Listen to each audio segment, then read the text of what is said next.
Hello everyone, how are you doing? Welcome to another Sovereign Citizen Watch. Both YouTube and Twitch, if you haven't seen this week, I started simul-streaming, so I can do both. It's pretty cool. Due to Twitch rules, the only chat that gets shown on screen is Twitch chat, but I am also looking at YouTube chat, and I have a thing where I can read both of them at the same time. So I'm good. Cool? Cool. Welcome. Welcome, welcome. If you're on YouTube, make sure you like the stream. Over on Twitch, thank you. It looks like we're on a hype train. 55% to level 1. Sume with 41 months says, Sup, I live once more. You may send love. Well, welcome back. What else? What else? Alden Undying with 14 months says 14 months. Look! Woohoo! Gnome Pickle says the train must flow. Kicking off a hype train. Dual-wielding streams. Better than any other weapon, because the pen is mightier than the sword, and I can write faster with a keyboard or with a microphone than I can with a pen. So due to the transitive property, and I am trans, so I know a lot about that,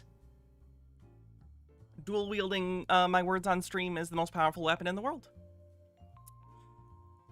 But Christopher Nolan doesn't make a movie about me. I have existential ennui. Sorry, I'm trying to make sure. There it is. So I hope everyone's having a good one. I guess while that train is still going, let's go ahead and, you know, let's get into it. Polly has his cracker. Sephora Ari, Jen Graham, welcome. Robert Minis, or Minis, not sure. DM Trey says, anyone, hey to anyone in the UNLV area, stay safe and reach out to your people. Okay, what are we going to cover first? That's a Michigan one. Those are fun. This one's brief. Let's do this. Here's another person who tries to go through Border Patrol and tries to pull this. As you know, I'm a leftist, so I think how we treat, like, civil liberties around the border, kind of weird. It's weird that we decide, like, oh, okay, here's where things don't apply. But this wouldn't fly in any traffic stop, so it's extra bad. He's gonna do some Sobsit stuff, but at the border. So, yeah. DM Trey says, hey to any... Oh, I just read that. I apologize. It looks a little different, because I do have, on my screen over here, the chats combined, and over here, they're separate. So, like, sometimes it'll look like something new has come up over here, but it's just something from over here that's mixed in with the other stuff. U.S. citizens? Yes. What's he wearing? It's like a face thing. This may have been during COVID or something. I think I saw someone selling those for COVID. They're pretty intense. But that's what I'm guessing. Are you a U.S. citizen? I'm not declaring that. See, okay, when you're entering the United States and they ask you, are you a citizen? Like, legally that's required of you. I'm not talking about the morality of international borders and how we kind of arbitrarily decide you were born here, so you're part of this. That's weird, and you could talk about that, but that's not what I'm saying. I am saying practically, based on how the law works and how the system works, if you do this, it's going to end badly for you. Don't do it. Don't do it. Don't do that. I'm sorry? I'm not declaring my citizenship. 60% to level 1 on the hype train with 30 seconds left. You have to. This is an immigration checkpoint. Well, I'm not going to. You need to just declare your citizenship. It's not going to happen. I'm sorry? Not going to happen. Okay, well then I need you to pull over there to the number 1 sign for me, I'll be please. right over there. It's like, yeah, I'm doing it. I'm so cool. Okay. Can you please roll this back window down? No, I'm not doing that. I'm sorry? I'm not consenting to searches. I'm just doing an immigration inspection. I'm not going to search anything. Well, I'm not rolling the window down either. Okay, so the whole point of the checkpoint is an immigration checkpoint. So I just want to make sure there's nobody in the back seat that I need to inspect to see if they're citizens of the United States. Are you a United States citizen? I'm not declaring my citizenship. Why? Because I don't want to. I'm sorry? I don't want to. You don't want to, ma'am? Are you a United States citizen? Yes. You are? Can we see in?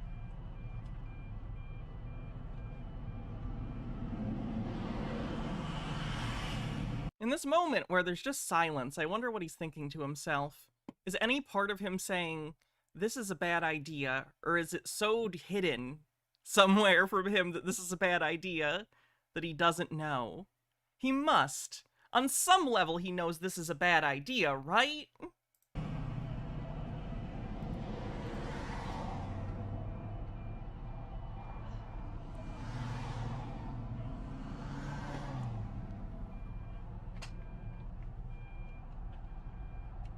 Did the canine alert?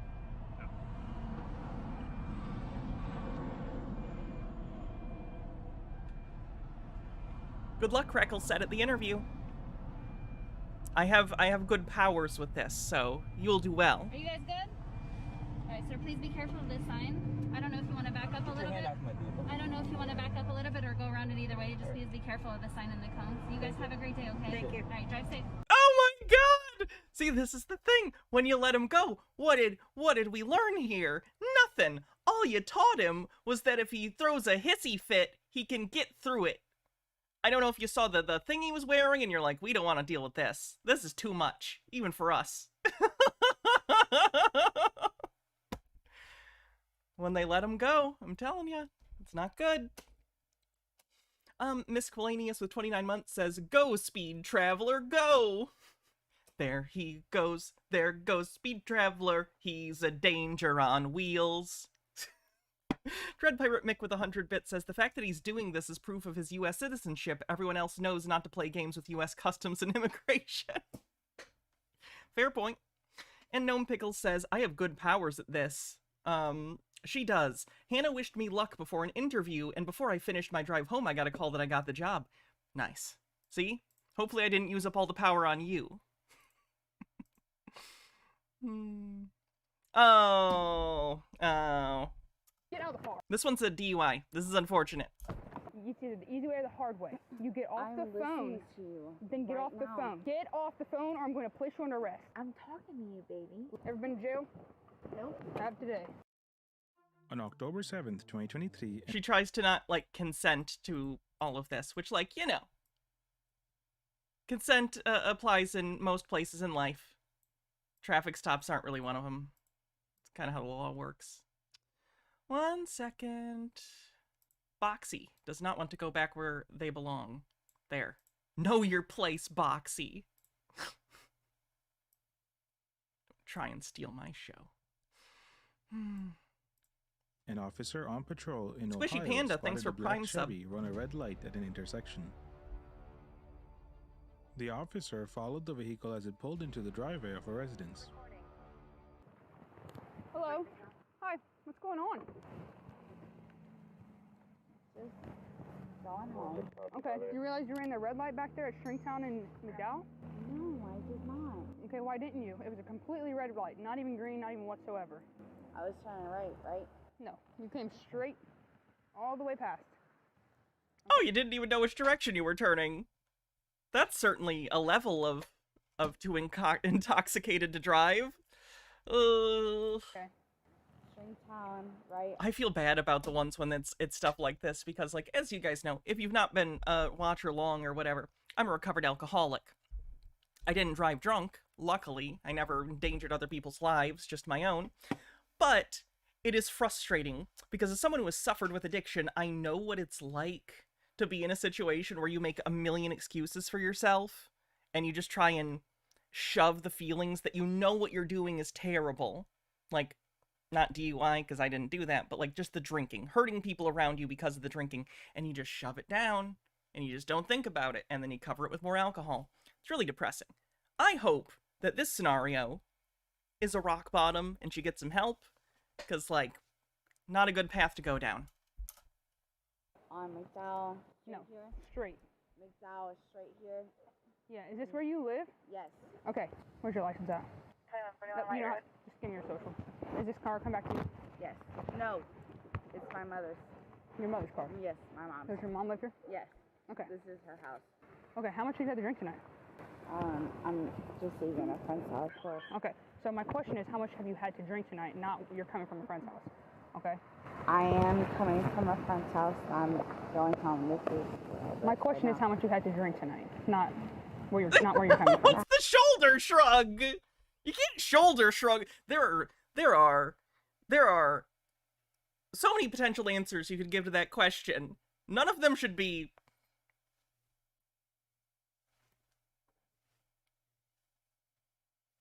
I had a shot. One shot of what? Everclear. Jack. One shot of Jack, and that's it? Okay. Do you think you're okay to be driving tonight? I am home, and that's it. That's not... Do you think that you're okay to be driving tonight? You drove here. I watched you drive here. I'm going, this is home, and that's it. Right. Do you think that you're okay to be driving, though? You just completely blew a red light. No remorse to, like, stopping, and there's a car coming. You could have just blasted that car. I'm coming down Stringtown, and I have a green light, and you just straight blow the red light. Okay. Go ahead. That's why I'm asking if you think you're okay to drive. I am home. So, Copy. I'm done. It's like she's admitting, basically, no, but, like, I got away with it almost, so will you just, like, let me? That is a strange worldview. Not an uncommon one, but an unfortunate one. Okay, so listen, you were operating a motor vehicle? You always get away with it until you don't. You always make it until you don't.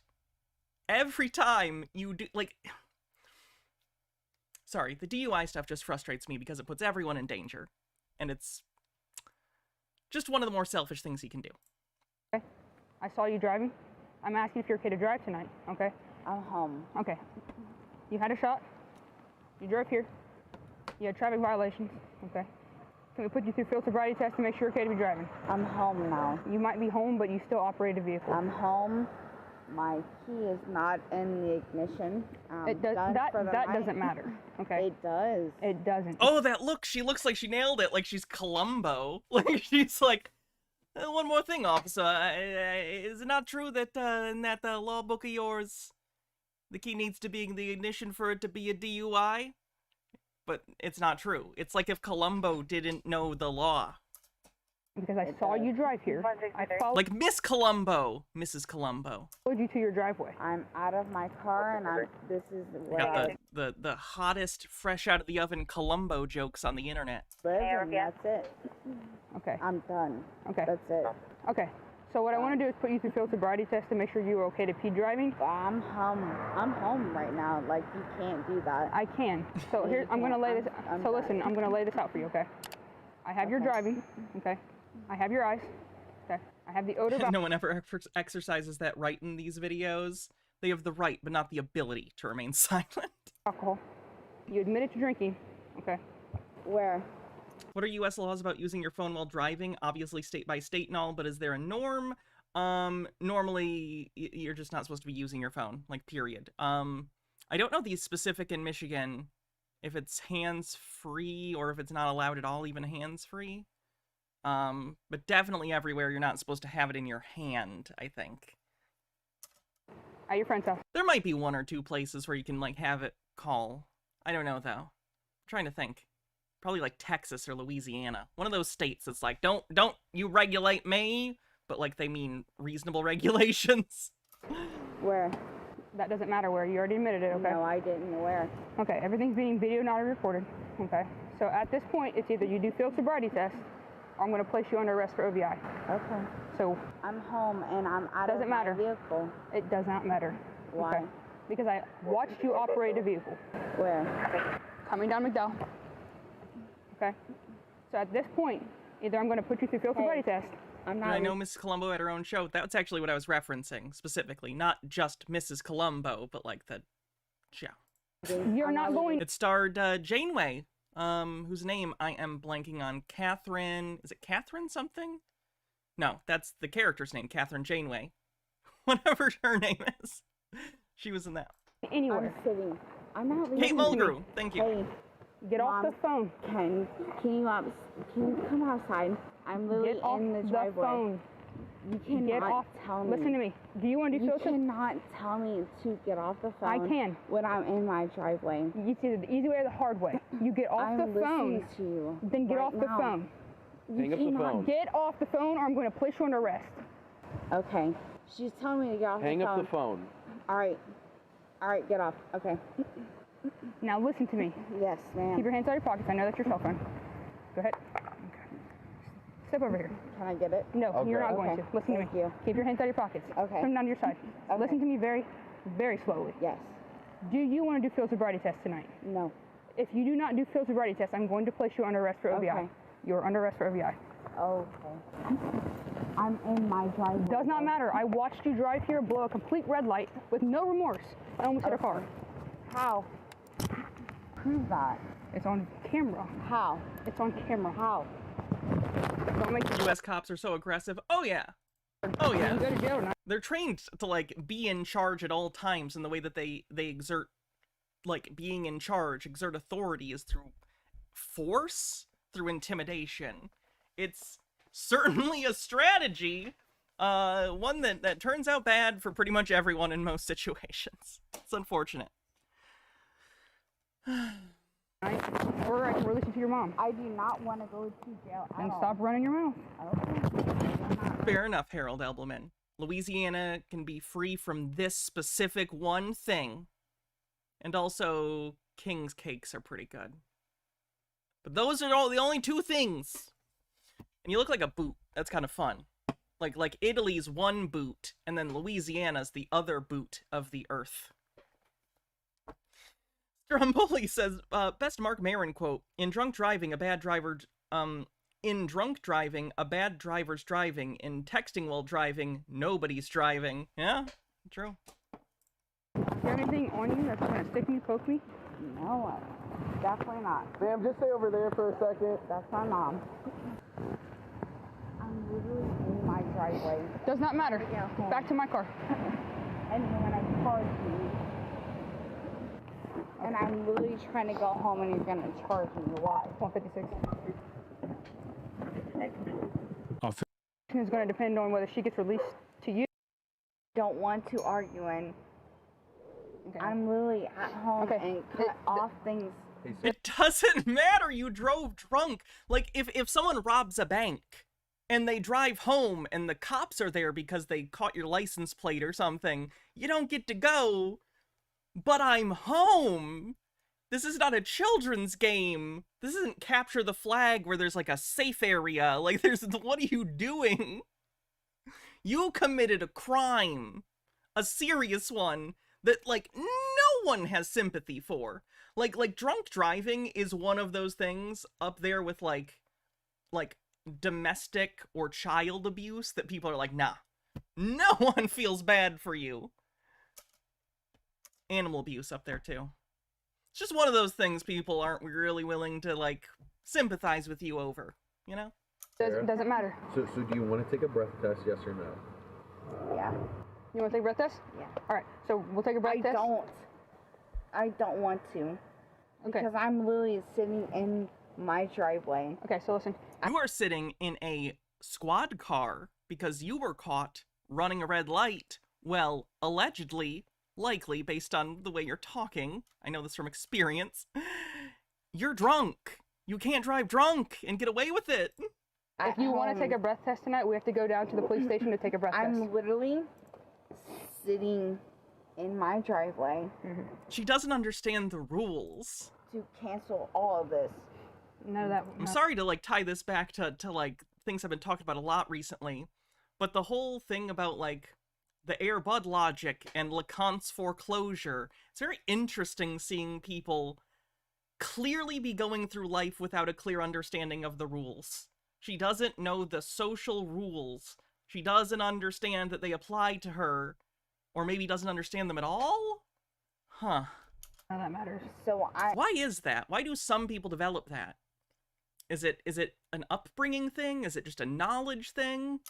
cancel all this, and I'm sitting here in my driveway. Cool. Listen, Ready I've arrested to many cancel. people in their driveway for an OVI. I know. And guess what? So do They're what wrong. you gotta do. Do what you gotta do. Do you understand the consequences of test and refusal for a breath test tonight? I'm not gonna answer you. Do you I'm understand? literally telling you. Sarah? I'm sitting. So Sarah, if you don't answer her question, we're gonna take it as a refusal. What's the question? Do you want to take a breath test? No. You do not want to take a breath test? No. Refusal 026. Refusal. Which route are you going with her? Oh no, I'm gonna let her run her mouth a little bit more, then I'll make a decision. I'll hold off on the recall form then. Yeah. Here's the thing, Sarah. I don't mind if you go home, but you're all upset, and if you keep running your mouth, I'm not going to let you go home. I don't want to run my mouth. Clyde, thank you so much for gifting 5 memberships on YouTube. Thank you. Let me go home and I'll end this. I'll never do this again. Okay, so what I'm going to do is do my paperwork. I'll get you out of handcuffs, and then I'll release you to your mother. Does that sound good? Yes. Okay, so let me get this done, and then I'll get you out of here, okay? Okay. All right. The suspect was issued a BMV 2255 form after refusing to submit a breath test, suspending her Ohio driver's license for 1 year. What is the consequences of the situation that's happening right now? Right now, your license is suspended, and you're going to go to what? For no VI.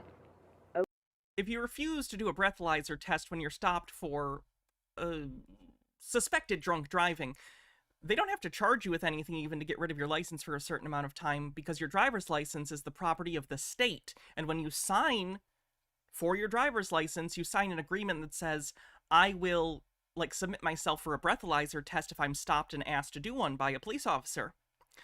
And it says in that agreement, if I don't do that, I agree that I will give up this license. So it's that one is basically just an agreement you have with them. They're letting you use a license, and you are supposed to submit to breath tests. And if you don't, in some states, you will automatically get, that thing. You'll get your license pulled. Okay, could you do one Ovi and I for what? That's it. What do you mean? Did you test me? Listen. I'm talking to you, baby. Listen, I need you to sign the paper, or I'm going to check it as... Do I think the possibility of having body cam footage go viral is curbing crimes in any measurable way? No, probably not. I don't know. That's something you would have to somehow develop an actual test for, but if I had to make a hypothesis to test, no. I would not think so. People have known about this kind of stuff. Look at Cops. Cops is basically just propaganda, and it did not stop anyone from committing crime. And that's been around forever. So no, I don't think so. That said, I do think that body cams are a wonderful, wonderful thing, and this stuff being public is a public good generally. Allowing people to see how people interact with the police, how police interact with, citizens. I think that that's probably good. So you're not only seeing Cops through the lens of, Law and Order and other Dick Wolf productions, but actually seeing real-life interactions and how they go about it. I think it's interesting. I think it's important. Refusal. It's up to you. But why did you talk to me, right? Mm-hmm. For refusal on what? Your refusal on a breath test. Okay? Thanks, so Jack Johnson. He comes to me and was like, hey, I have I'm going to take this pen from you since you're not going to sign my paper. Of course. I'm just Do you not want to sign it? I'm just talking. Listen, I don't have all night. Do you want to sign the paper? I have all night. You have all night to go to jail? Because you haven't signed any of my paperwork, so I can just still take you to jail. That's fine, but listen to me, Sarah. Sarah. You're up here. Do you have your camera? Do you want to go to jail? I'm trying to have a conversation with you. Okay, I'm not here to have a conversation. Why? I'm here to have you sign my paperwork and to release you to your parents. Why do you have a conversation with me? Why can't you? This is my life, bro. Yes, it is your life, and in your life you have gotten into a vehicle while inebriated and drove it while you were too dangerous to do so. You blew a red light in front of a cop, and now the rules of society that have been agreed upon by a plurality of individuals within society determines that you have done something against society. You've committed a slight against everyone else collectively, so we have in place laws that say when you do this, there are consequences. You are now facing those consequences. I hope this has explained your predicament. Predicament. Oh my god. Well, this is quite a predicament, isn't it? Can you look at me and realize this is my life? Just stay over there. No, over there. stay I don't need you. Stay away. Just go sit on the porch Listen. for me, man. Listen, this is what I need from you to get you out of here into your house. I need you to sign this paperwork or say I don't want to. That way I can get you out and go inside. Is that what you want to do? I'm literally talking to you, and I'm telling you, my life. What do you want help with? Do you want to sign the paperwork? So, Sarah, it's a simple yes or no. She's just asking you for a signature or not. So, Okay, so you don't want to... This sucks. I feel bad. I hope she got help after this. She's with her mom. She's at her mom's house, so I'm hoping her mom won't enable and will help get her some accountability. I don't know what that would entail. She is an adult, but like if she's willing to, and hopefully this is a point where she realizes this isn't working anymore. I've hurt myself. I've clearly fucked up, you know, what's called rock bottom, usually. I hope she decides to make some changes in her life. Unfortunately, as my mom's 2 or 3 DUIs would say, not everyone learns their lesson. And that sucks. But nonetheless, I hope that this lady will do better. Clyde, thanks for gifting 5 more memberships. Thank you very much. Gnome Pickles says, I'm trying to have a conversation with you. Poor woman thinks that she can argue this out like it's an expired coupon at a Target and the manager will let her go. I'm going to sign the 2255 form. Can you help me? Okay, I'm going to say no for this. Can you help me? Okay, refuse to sign. Do y'all want to Now help listen, me or Sarah, no? listen. Now this is the most important part of the entire Do day. you want to help me? This is the most important part. I need you to sign your recog form. Why? Why? Hold that. Okay, Why? so I gotta explain this to you. Yes. Okay, so listen. Yes. Look at my paper. Yes. You have a mandatory court date on the 11th of October. Yes. At 2:30 p.m. Yes. In order for you to go home tonight, Yes. I need you to sign this paper. Yes. And say that you're going to go to court on Wednesday. Yes. Okay. Why? Or you go to jail. Why? Sign the You're paper. gonna take me to jail because I don't. Sarah. Why? Sign the paper or you're going to jail. Please. I'm going to Okay, sign this, it now. But I need word for word. Why are you going to take me to jail because I don't sign this? I'm not going to take you to jail unless you sign this. You need to tell me word for word. Let go of my pen. Why is this I'm going. so bad? This is your final chance. Why is this so bad? This is your final. Aaliyah says, I know what the moment you lose your license is like. Had a seizure. You feel like you have no freedom or options, but this is her fault and she risked others. Yeah. Fortunately, in the United States, and many other places, I'd imagine, but it's particularly bad in the United States, there are so many places that you just, like, need a car. There's no public transportation, or bad public transportation, and you just need a car to go places to get groceries, or do anything. So that sucks, but... No chance. I'm listening. Do you want to go to jail? Please Because listen, I'm fed up. Why? I'm fed up. I've given you multiple chances. Multiple. I want to sign. I'm done being the nice cop. I want to sign. Are you going to sign right Wait, now? this was her being a nice cop? Oh shit, we're fucked. Yes. Here's the pen. Why? Sign my form. Yes. Okay. But can you right tell here. me why I'm Sign. signing? After you sign it, Sign we'll the explain it. paper. Why is that an issue? Give me the pen. Oh god, this cop is ridiculous. Get out. Get out of the car. What is this? The moment in policing it becomes clear that you're allowing personal anger to impact, like, how you're treating anyone, you should be fired. This is disgusting. Put your arms behind your back. Like, it's fine to get frustrated. I get frustrated on this show. I don't have the power to arrest people, and if I did, I wouldn't do it just because they were annoying me. That's pathetic. Stay over there. Don't come over here. Stay over there. Stay over there. After multiple attempts to ask the suspect to sign the paperwork, the suspect continued to be uncooperative and refused to sign.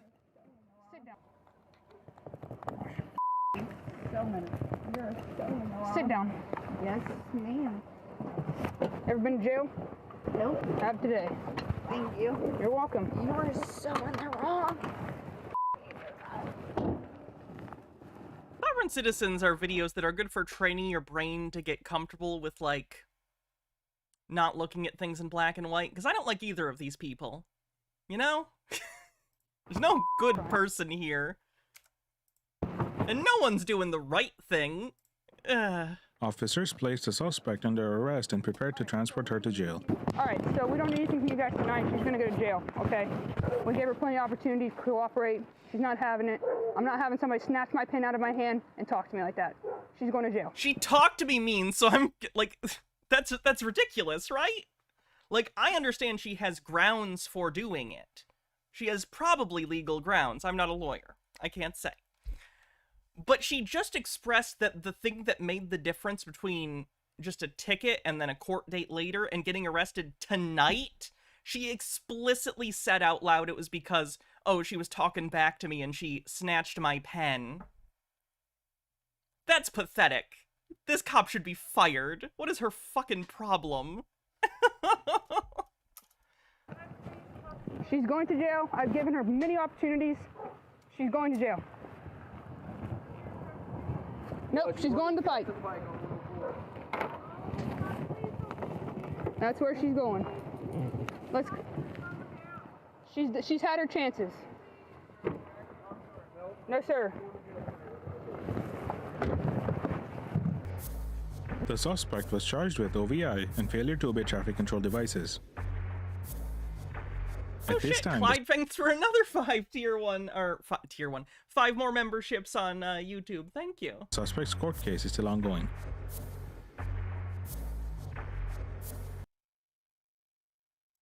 I understand she was arrested for refusing to sign, but the point was that the officer explicitly said that the reason that she was doing it there was because of the pen thing.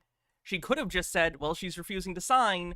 She clearly allowed her anger because what she expressed was not, well, she refused to sign, so I'm going to take her in dispassionately. She was like, she took my pen and she badmouthed me, so I'm not going to let her do that. I'm taking her in. I am not saying she didn't have a legal right to do so. Like I said, she didn't sign the thing. Of course she has a legal right to take her in. The way that she expressed why she was doing it implies really weird underlying thought processes as to what's going on. And it concerns me.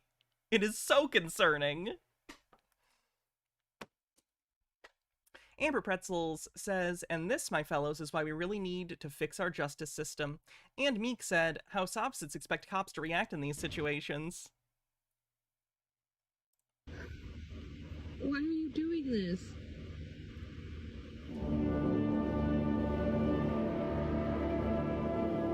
Jesus Christ. Where was the cult thing? It was pretty long, and I don't know exactly how much we were gonna get into. So this is a video that I believe was posted to the Discord, or maybe someone sent it to me on Twitter, whoever it was. Thank you. This woman was in a cult. Her father joined a cult and brought her, and it was a sovereign citizen cult in Ecuador. So this is an interview that she did recently, I think recently, 10 days ago. So we'll watch this and talk about it and how it relates to sovereign citizen stuff. This is obviously on the extremity of sovereign citizen stuff. Most are not in a literal cult in the way that she was. But it is an interesting intersection between the cult-like behavior of Sovcits and literal cults. So I thought this would be good to take a look at. Freyline says, I think it's a mix of things, one of which is being impaired, making it harder to determine what's wishful thinking and what is reality. When I was a teen, I was on a really hard hike and was exhausted. There were several turns to different parking lots. I was convinced that it was the first turn, and nothing anyone said could convince me otherwise. It wasn't rational, but I wanted it to be that way, and I was so tired that my rational brain would not overcome my wishful thinking. It is interesting. People do that. People do that. I didn't exist. Legally, I didn't exist. I had no birth certificate, no social security number, no doctor's records, no school records. My dad was very particular on who we talked to. If we told the wrong people we were going to Ecuador, that like the government could take us away. And he was constantly afraid that because he knew about this, that he was going to get hunted down. Wow. He said cults aren't bad because cults just mean follower of one, and so technically we're a cult, but that's not a bad thing. There were hours of the day where I just had to put my head in my hands because anytime I looked at someone, I was getting an intrusive thought. So I thought I was going insane. My parents told me this was normal and that I just needed to shake my head to get the bad thoughts away. So that became a new compulsion. Oh no. Where I found out that I had depression and anxiety and PTSD and OCD and all of these things. And I'm like, oh, I am eternally screwed up.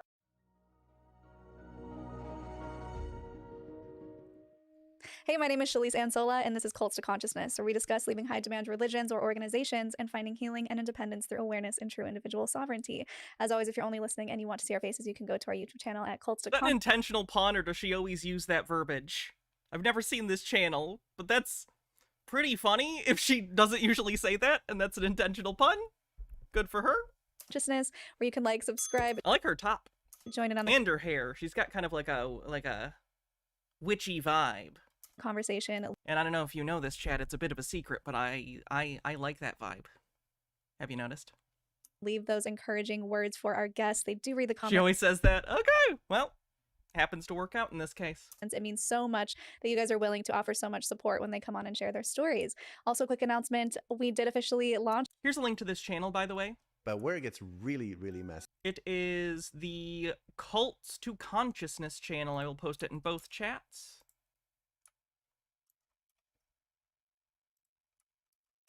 There you go. Our C2C vacation. We did a whole live about it. You can go check that out in our. This is over an hour long, by the way, so we're not watching the entire thing. I wanted to watch the parts that were up to the sovereign citizen stuff, basically, which is, 20 minutes or so into the video, and I sped it up slightly too. Whoa, Clyde with another 5 memberships. Holy crap. Thank you. YouTube's apparently a good place to be today for this stream. Previous videos, and we'll link in the description below where you can go and book. So today's guest. I really appreciate that Twitch has allowed multi-streaming. People like different things. Some people like YouTube, some people like Twitch. It's nice that people have an option. I appreciate it. She reached out to me with her personal story. There's so much to this one. So it's been a while since we've actually talked about just a family cult, a very insulated, isolated incident, if you will. However, her dad was part of the Embassy of Heaven cult, which kind of informed his decisions. He ended up believing that he was a prophet. He moved his family from state to state to state to avoid CPS because he was also very paranoid. They even moved into different countries, ended up in a Mennonite colony at one point, and she just barely got out like 6-7 months ago. So this. Oh my God, that's so recent. I thought that she had escaped like a decade ago. I can't believe that she's even willing to talk about this like 6 months. Holy crap. Ingy Bingy with a $5 super chat says, are you familiar with the conspiracy that there are secret bases on Mars built by space Germans? I'm familiar with the people who think that there are Nazis who built bases in Antarctica. Is that related? Did they think they like built a spaceship and went to Mars from there? Either way, Iron Sky did it, so. This is very fresh. We are going to be taking this very slow, talking about the way that she grew up and all of the hardships that came with that. So thank you so much for joining us, Ella. Thank you. I'm really excited. Yeah, I was excited when you reached out. I mean, you just turned 18, right? I did. I turned 18 in June. I hope she has so much support and help. Like, because this, I can't even imagine how difficult this must be. There's a reason people stay in cults. There's a lot of social and psychological pressure. But on top of that, there's the material pressures of, like, you don't necessarily have skills. Because maybe the cult didn't allow you to learn things. Maybe they didn't let you learn skills or about the world enough to be able to operate within it. That's to their benefit. It makes it harder for you to leave because you know if you leave, you're kind of fucked. Our society, requires people, to, like, have skills and utilize them, and it doesn't treat people very well who can't, even if it's not their own fault. Like, it's scary. And it's one of the things that helps cults keep their power, is that knowing that, like, we will make it more difficult for you to operate outside of us, so you depend upon us. It's fostering dependency, basically. So I left, like, 3 months before I turned 18. Oh my goodness. And you are coming to us from Ecuador currently. I am, yep. Okay. That was one of the places my dad decided to take us. Okay, yeah, we have a lot to cover. I'm surprised she's even willing to say where she is. I almost hope that's a lie, because, like, if I know she's 18, I know that, she said that, but if her family finds her, it's not been unheard of for people who are adults to be forced back into cults because, like, the cult has forged documents or something that make it look like they're not 18, especially if the member looks young. So, I don't know. She's brave for doing this, but also I hope she is taking all the precautions she possibly can. So I guess where we could start is from your birth, because it's kind of an interesting birth story, and then we'll just pop around through your childhood and see where we go. Okay, yeah. So basically, with my birth, it was really interesting. I'm my parents' first biological child from both. I have two foster sisters and then two older siblings that were a part of my dad's older family, like with the family before me. So I was born in Minnesota to a midwife because my father was extremely paranoid of government, he thought, and the hospitals. He thought that they would kill us, or I don't even know. It kind of always changed. Something that we see in another cult member that we cover, a current cult member though, not a former, unfortunately, Peter. Peter is afraid of hospitals, doesn't want to go to them, doesn't want other people to go to them. It sucks. It's another part of that fostering dependence, is cults wanting you to be afraid of the outside world. When I was born, I was given a birth certificate, but doctors are, I believe, mandated reporters, at least in the United States. I don't know about elsewhere, but in the United States, I'm pretty sure they're mandated reporters. And if you don't know what a mandated reporter is, if you are someone who is a mandatory reporter, someone who works for certain government agencies, if you're a doctor, if you are a teacher, and you believe that there is abuse happening, you are legally required to report it.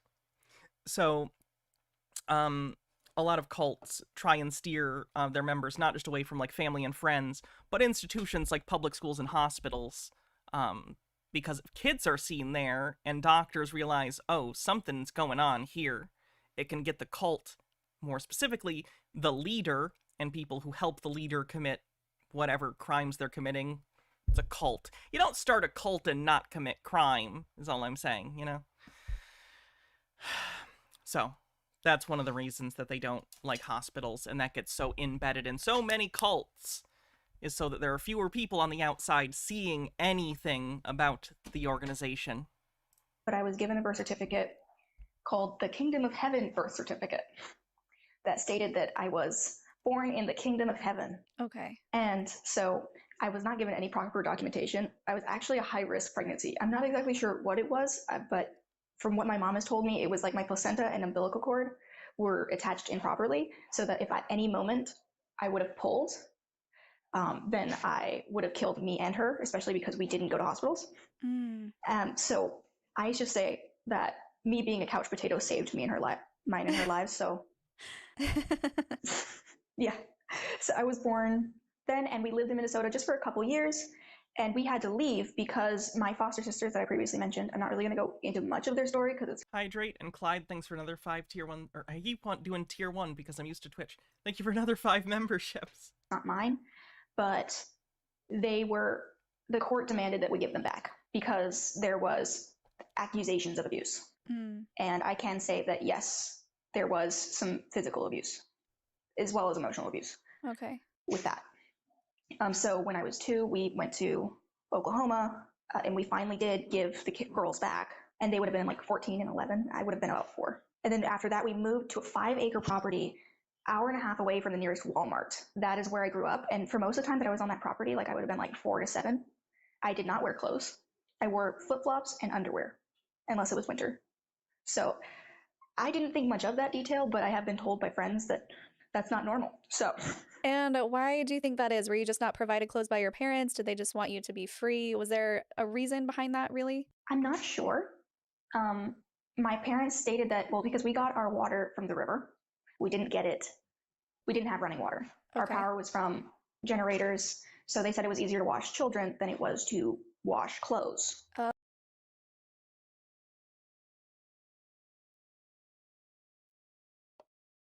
That is a hell of a solution. Wow. Wow. That would be like saying, it's so hard to feed kids. What if we just don't? Like, no, that's one of their basic needs. You don't get to not give your children clothing. What the fuck is wrong with them? Oh. And yes, we did live in Oklahoma, which meant it got very, very hot.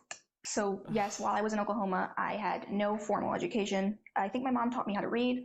That's it. So I would have been 7 when we left there. I'm sorry, where are you in the lineup again of children? I am the firstborn of both my parents. Okay. So I'm the oldest. I do have older siblings, but they left, the girls left when I was 4, and my older brothers left before I was born, years. Like they're in their 40s. Okay, so were you an only child then within your family at that point? No, at that point, I was the oldest of 3 total. Oh, got it. So one thing that happened that was kind of important that happened in Oklahoma was, so my mom ended up getting pregnant with my youngest brother. And when she was 5 months along, my dad thought that we needed to leave the country. We were researching countries we could move to, and we found Ecuador because they have a law that if the sibling is born there, they get citizenship and their direct family gets permanent residency. So my It's very specific. mother, at 7 months pregnant, flew to Ecuador with her midwife and my older brother for 3 months to give birth. And during the time period, I was apparently was fine to wash their clothes. It reminds me of like those RV life people, van life people who like bring their kids along. Like if you and your partner or just you want to go out and have a life of like, we're going to travel from place to place in an RV or a van we converted. That's fine. You're adults. You can consent to things like that. And if that's how you want to live your life, I'm happy for you. I hope that's great. But unfortunately, there are a lot of people who do this who have children, pull them out of school and take them all around the country where they have no roots, no friends that they can see because they're just moving around all the time. There's not enough space in these vans and RVs for the kids, so some of them end up sleeping on the floor. It's basically like people who think their kids are accessories that they need to deal with, but they don't realize that the kid should be like the focal point of decision-making for a lot of things, including this. It's like the parents, yeah, we want to live in a cult where it's very difficult to do things, but wow, it's hard to wash our clothes. How do we make it easier? Could we all just figure out a way to maybe make it easier for us? Now, let's just not give the kids clothes. They're not people yet, right? Like, it's like they genuinely don't understand their children are people. It's gross. 6, almost 7. She came back on my 7th birthday. My dad, all he did was write a letter to request asylum to the Ecuadorian government because the US government was persecuting us. So that means my dad was working 8 hours a day. Like I said, I was young, but it was all day. And I just remember being like 6 and going into the pantry because we lived in a trailer, being like, it was a nice trailer though. Going, what can I make for my siblings? I'm 6. All I know how to make is eggs. So that was like 3 months of that when I was 6. Oh. Parentification is abuse. Don't parentify your children. That's your job. Oh my gosh, that's a lot to handle. Can we talk about your dad for a little bit? Because I want to get into his mindset, his mentality, why he's doing the things that he's doing, if he's prophesying anything, because you said he claimed that he was a prophet. At this point, are you noticing anything at 6 years old that feels, looking back now, feels different? At 6, no. Most of my childhood memories until recently are all in third person. Yeah. Disassociating. She's disassociated. That'll happen. Childhood abuse in general, can cause people to have a lot of problems with disassociation. You don't feel like you feel separate from yourself. Memories can be like that, where it's not happening to you, it's a thing that happened, and you were there because it's you, but that's not you, that's a body that you're in, you know? That's common. I've dealt with that too. Have I ever told you guys I have CPTSD? I don't know if I've ever said that. Doesn't matter. Didn't need to, but there it is. Stromboli says, one of my best friends grew up like that with his 4 sisters, went around the world on mission trips. It had effects on their development. Yeah, I'd imagine it does. If you are having children, first of all, if you don't want to have kids, don't have kids. Don't have kids. That's fine. There's nothing wrong with that. That's not a moral judgment. I'm not having kids. I don't want kids. I don't dislike kids. It's just not something that I want for my life, you know? That's fine. But if you do have kids, if you do want kids, you should only have them if you're willing for them to come first. Like, it's pretty much like your kids, your partner, and then everything else is a lot lower. Like, you can't just say, well, I want to go have an adventure.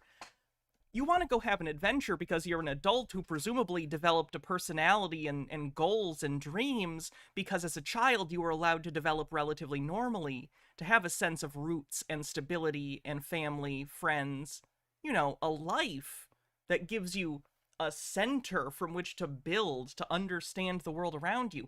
If you don't have that, if you don't give that to your children, they are going to grow up, sorry, I'm not a technical term, but fucked up. They're gonna not know who they are. They are not going to know what it's like to interact with people on a day-to-day basis, because they've never had to. They've never had to be in a place, in a town, in a school, and just see the same people every day that aren't their parents or siblings. That's an important life skill. You need to teach that. Which I know now is due to the trauma. But at 6 years old, no, I don't remember. I just remember at 6 that my dad was very particular on who we talked to. I'm really sorry to hear that, Sume. I'm not going to read it out loud, but I did read it. I'm very sorry. And that, like, if we told the wrong people we were going to Ecuador, that, like, the government could take us away. And I knew that my dad wasn't allowed to drive because he didn't have a license. But he drove anyway, but he would never drive with us in the car. Okay. So that's, at 6, that's all I knew.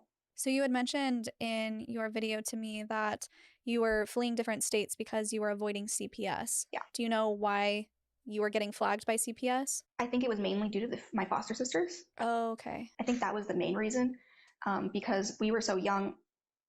I didn't really know. I didn't have any documents. I didn't exist. Legally, I didn't exist. I had no birth certificate, no social security number, no doctor's records, no school records. As far as the government knew, unless, they have some other way of noticing, I legally wasn't a person. And my 3 younger siblings were also in that same boat, except my littlest brother, who was born in Ecuador. Okay. Within the mindset of your dad, what are the things that you know of that he was learning from this other cult that he kind of adopted into your family that informed his decisions? He had the belief that he was a sovereign citizen. And so to give a little bit of, not many people know about the sovereign citizens movement. So let me just give a little bit of it. Basically, they were people who claimed that the U.S. government, after the Civil War, when they freed the slaves, didn't actually free the slaves. They made white people slaves too.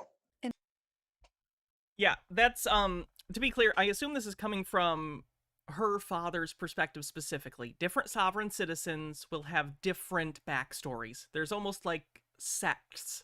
Not officially, but there are pockets of thought with slightly different mythologies. That is one of them. That one intersects with, the racist stuff. That intersects with a lot of the posse comitatus stuff, where some of these ideas came from, which was a group in the 70s that ended up breaking up, and then a lot of them went on to start sovereign citizen groups.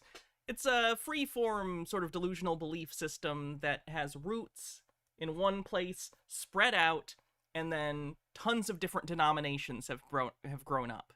Especially with the internet, they've kind of gotten muddled, where a lot of the disparate things have kind of mixed together into a weird, like, stew of nonsense, so it's a little hard to tell which is which sometimes.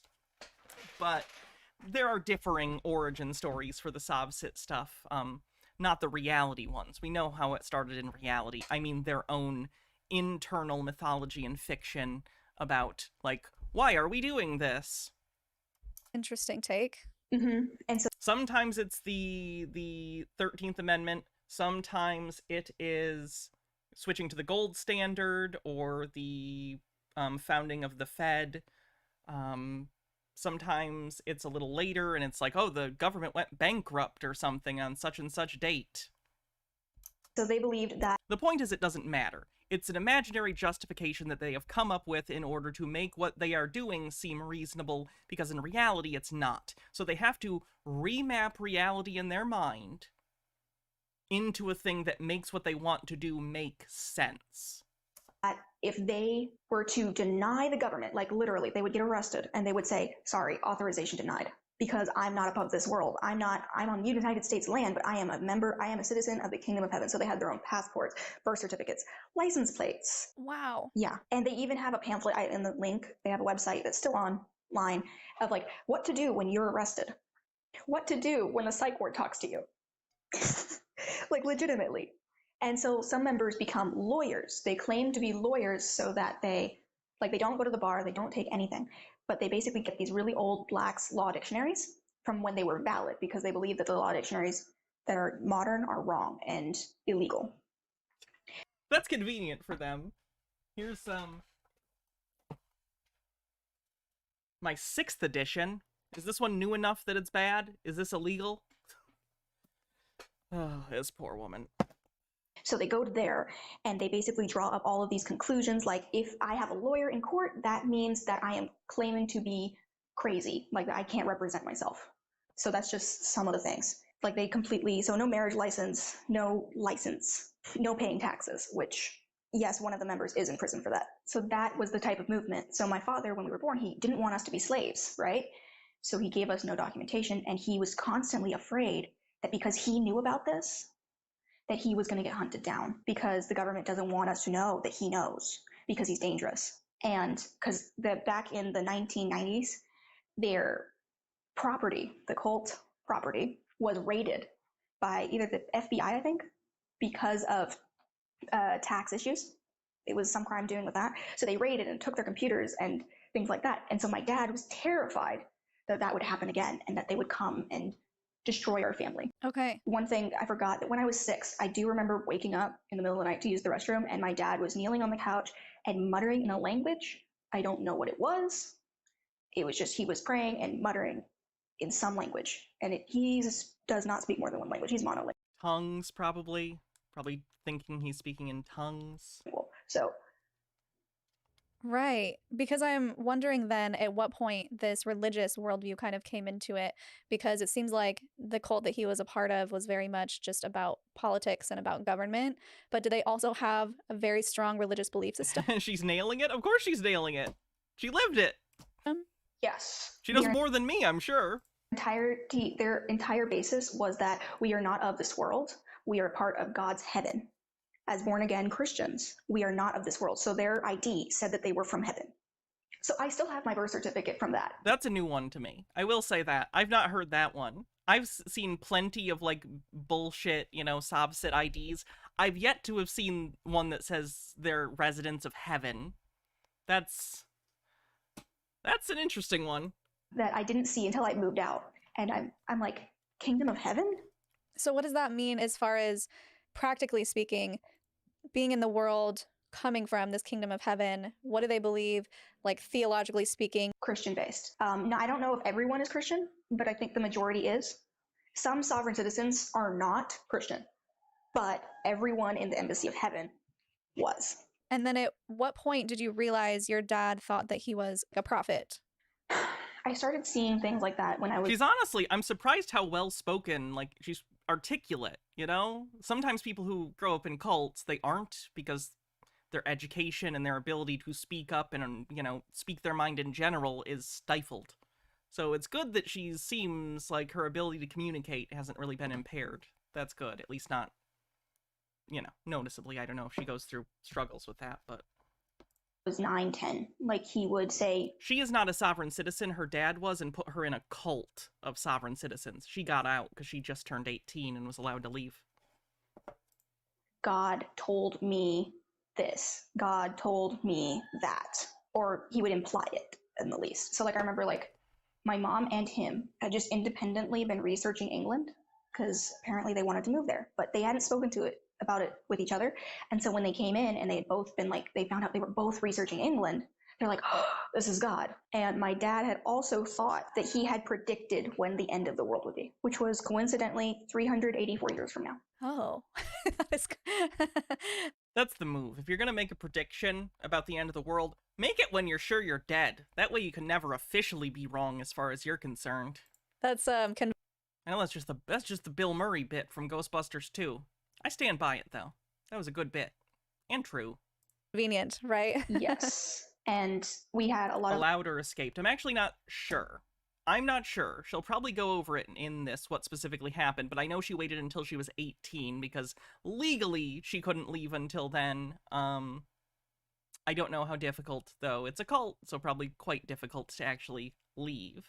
Like, we had to read these. So you know the How to Train Up a Child book? Oh, yes. Very much. That was a part of my childhood.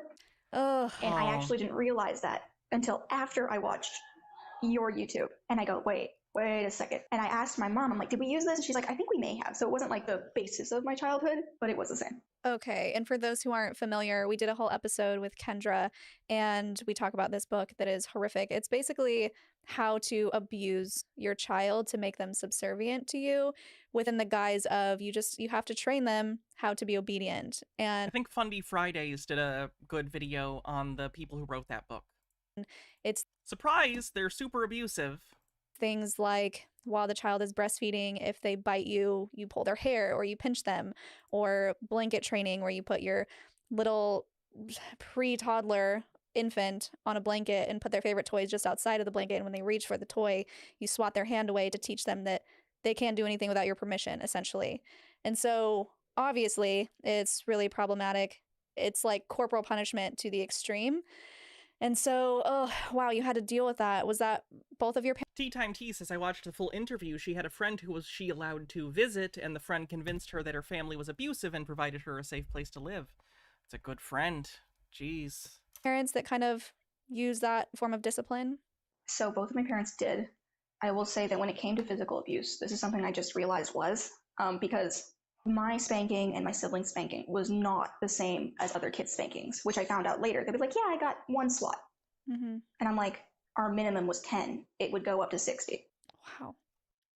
I also just think spanking in general is bad, but that's, yeah. I just remember, like, that was a big part of my childhood. Like, I was spanked the least because I figured out how to maneuver in my house. But my little brothers, like, the amount of times I had to watch them just, like, get beat, essentially. Especially when they were young, like they'd be like 4 years old. Wow. Like I think one of my first memories actually was when I was 2 years old and I'd gotten into my mom's makeup and I was spanked, like, for that. And another memory I had is like when I was 6, I was spanked so hard because I was arguing with my sister that I peed my pants. Yeah. So there was some of that. And to be clear, I'm not saying I was beat every day because I wasn't. But there were instances of physical abuse. And you're also so isolated. Did you have any friends? Were you allowed to have friends? I thought so. I hate that, and I've done that. Like, when you've experienced trauma, there's this like weird, your brain almost tries to do this equivocation. It tries to like be like, well, let me qualify this because I'm probably overstating it. But anyone else hearing it's like, what are you talking about? This is horrifying. It's a shame. It's a shame that a lot of times your brain won't even let you accept that the trauma was what it was. It's defending itself. It's defending like your mind from the reality of the situation, but whew. But now as I talk to the friend that I've had for years, not really. When I was younger, I lived in Oklahoma. My only friends compartmentalizing and intellectualizing were my siblings. That's what I call the hemispheres of my brain, compartmentalizing and intellectualizing. Oh, I'm doing a lot better, though.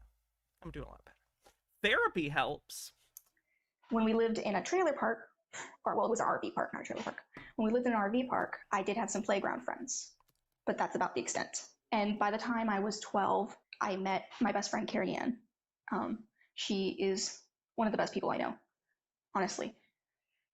But I remember it was very hard for her to be friends with me because there were so many things she wasn't allowed to talk to me about, like a period or religion, really anything. Like she was not allowed to talk to me about puberty. Like, mind you, I'm 12. And she wasn't allowed to talk, because she was Christian too, but she wasn't allowed to talk about her beliefs. We had to have a very one-sided relationship for years because she was forced to by my mother. And was it because they wanted to, I guess it would just be the extreme purity culture thing, they didn't want you to know about reproduction or your own anatomy? Was that the case? No, they did not want me to know. But another thing about me is I have OCD. So for those who don't know, that's obsessive compulsive disorder. And it usually starts presenting when you're in early puberty. And so that's when it started presenting. And because of all of this basis that my parents had about the religious and like just terrified of sex, you're just terrified.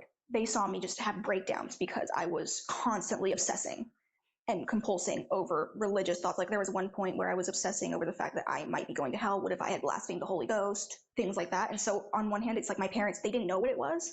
They didn't know that this was a mental health issue. They thought maybe demons. That's so funny. Jeanette McCurdy's book, I'm Glad My Mom Died, which is a great book, by the way. She also developed OCD, and the way that she describes it is so similar, except instead of, like, demons, like, she basically thought that the thoughts in her head were, like, angels, I think, telling her what to do, and if you do this, good things will happen. Oof. Not exactly sure what they thought. How did they help you? My mom... Like, literally, I think there was a scene where she was at, an audition for some part, and the angels, or the voice in her head, basically said, you need to go to the bathroom right now and, like, do this thing. And if you do, you'll get the part. It's very sad. It's very sad how our own minds work against us. Well, one of the compulsions I had was confess. I had to confess my sins. So I do feel bad for my mother, because I definitely confessed so many sins to her. They weren't really sins, but... That's her fault. Like, that's not on you at all. Don't feel bad for your mom. Your mom put you in a situation where you didn't know what was expected of people. You were put under so much that none of that is on you at all. I thought they were. And so I was just constantly confessing. And because I needed that anxiety relief, that relief from that anxiety. And with my dad, I remember telling him about it because it was so bad that I couldn't look at people. There were hours of the day where I just had to put my head in my hands because anytime I looked at someone, I was getting an intrusive thought. So I thought I was going insane. My parents told me this was normal and that I just needed to shake my head to get the bad thoughts away. So that became a new compulsion. Oh no. And yeah, that was fun. Wow. So you weren't ever allowed to go see a mental health professional. I think you mentioned they didn't agree with doctors, so you never went to see the doctor or anything. No. See, I've had health issues my whole life. Like I've had a sinus infection, reoccurring sinus infection since I was 8. And I have knock knees, which means my knees bend inwards, which causes me to have knee, ankle, and hip pain. My parents, I don't know how to put this, they saw this as too much sugar.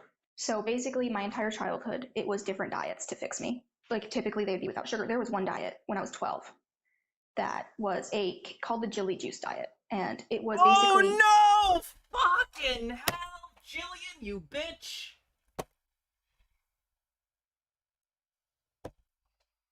Someone called Jeff.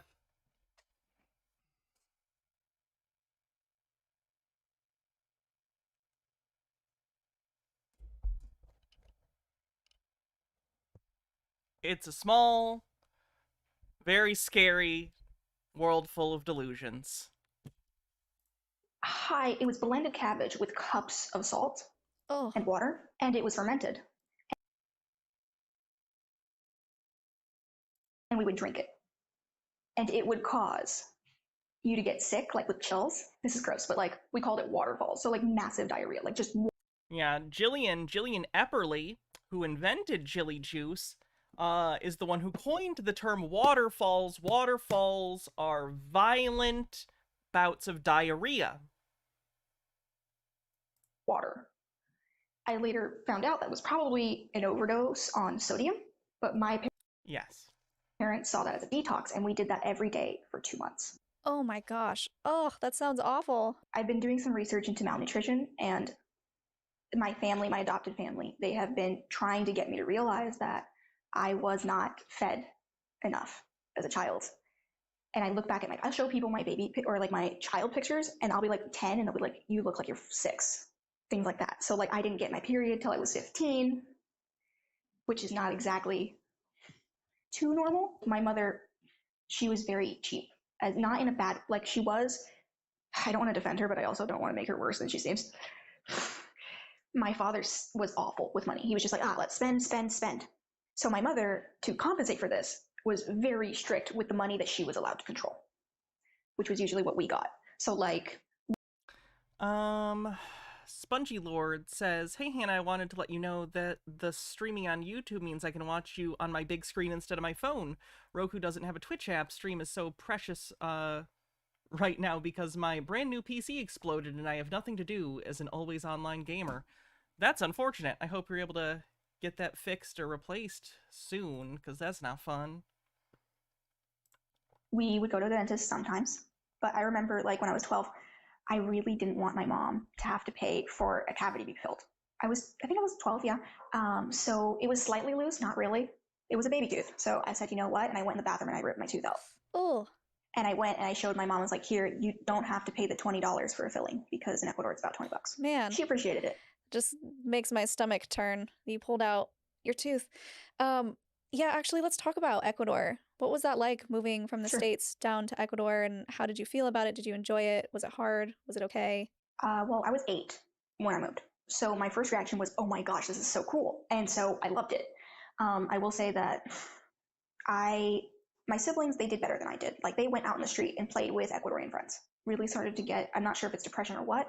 I have depression now, but I'm not sure if I had it then. But I was about 9 and all I wanted to do was learn. That's all I wanted. So we did have access to YouTube in my family, which is interesting considering most wouldn't, but we had access to YouTube and computers. So I just remember being fascinated with history.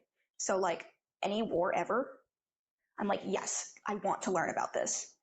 Like the only reason I know anything about history or geography really is because I taught myself. Because you still weren't allowed to go to school at this point. No, I remember when I was 10, I was in Ecuador and I was like, Mom, all right, can I convince you to let me go to school? Granted, I will say the Ecuadorian school systems are not great.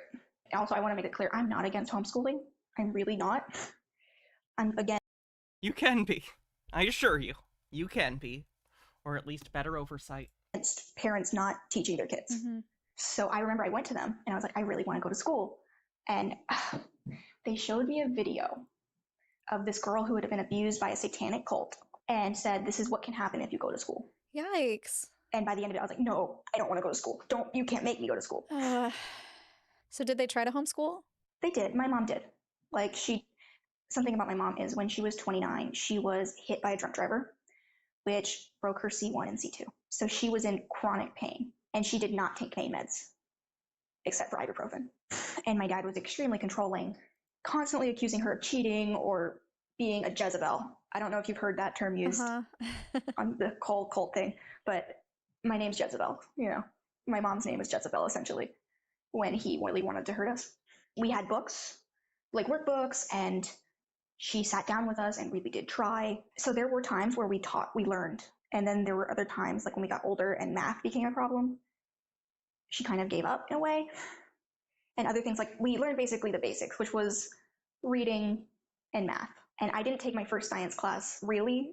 I took one in 4th grade, but kind of. We had this system called SOS Schoolhouse, which is like this really old computer software homeschool thing that gives you like a whole curriculum and all the assignments and the lessons. And we only had it for 4th and 8th grade. What we did was I just took 4th grade twice, not because I was behind, but because we didn't have a 5th grade book. To what end? Just redo the material? Oh. So I learned multiplication very well. When my sister was like 12, 13, she was like, she wanted to learn too. We were both like, let's learn. I want to go to school, but we weren't allowed to go to school. So she found this online homeschooling co-op. And I can just say, thank you so much, little sis, for finding that. We basically were able to get actual classes. They were from volunteers. And it was Thank fuck. Online for free. So I was able to take a biology course. That's wonderful. I was able to take a government course and an economics course and some math. I will say also on another note, my mother believed that writing was really important. So she did actually get me a tutor, like who would, for an hour once a week, would help me write, like research papers and things. So I did that for about 1.5 years. So there was some effort. So was your mom okay with the online classes then? She was. I took a logic class. It was more of my dad who was kind of like, sure, like whatever, but he didn't like it because... Gee, I wonder why the cult leader didn't like it. As time went on, my father got more and more into conspiracy theories, and he became a flat earther. And this poor woman, holy shit. Oh my god, just every single like cultic milieu conspiracy thing is this woman's life. This is so sad. And I remember, I'm like, Dad, me and my sister, that's where we kind of drew the line. We're just like, really? And he was like, oh, you and your Christian Science books. I don't like what these Christian scientists are teaching you. Because mind you, the school was also based, like, I am still Christian, but like this was based in Christianity as well. So it's not like we were taking some atheistic course from a public school. We were already taking Christian curriculum, and he had a problem with it. That reminds me, when I went to the Baptist elementary school I went to, Christian rock was considered worldly and of the devil, because they're not trying to make entertaining Christian music. They're trying to get you to like rock and roll, which, as we all know, is of the devil. Okay, so you felt like you were gaining an education as you were getting older. It seems like you started to recognize that something wasn't right, as far as even being able to stand up to your dad and say, okay, Dad, that's a little crazy. So did you have some outside influences that were kind of helping you see things in a different way? I did. That would be my best friend, Carrie Ann, and her family. Well, when COVID happened, my dad went extra crazy. We became nocturnal because he thought the quarantine was a possible excuse for the government to come and arrest people. So we became nocturnal. We had an escape plan for how to leave the house. We took a lot of vacations, quote, that we weren't allowed to tell anyone. So that's just like a little basis.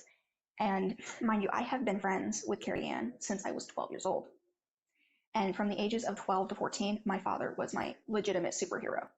And she would listen to me, and she did her best not to say anything because she really wanted me to come to that conclusion myself. Right. Because she knew that if she said, hey, no, your dad's crazy, abusive, also cult, then I wouldn't have listened. Yeah. I was 15, and I just remember I kept getting into fights with my dad. If you ask anyone in my life, I am a very easy teenager. I never snuck out. I didn't swear. I was, the majority of the time, respectful. I was just really easy in general. But the fact is that I had my own opinions and would say, no, this doesn't make sense, pissed my father off to no end. So he would get into screaming matches with me, more so him screaming at me. But, you know, and I remember I was like 15 and I was like, I can't do this. Ooh, that hit home. Dread Pirate Mick with 50 bits says, I really takes effort to be a flat earther after moving yourself and your family from one hemisphere to the other. Carrie Ann was there for me throughout all of it. She still encouraged me to, she was like, all right, let's do this, but let's do this the right way.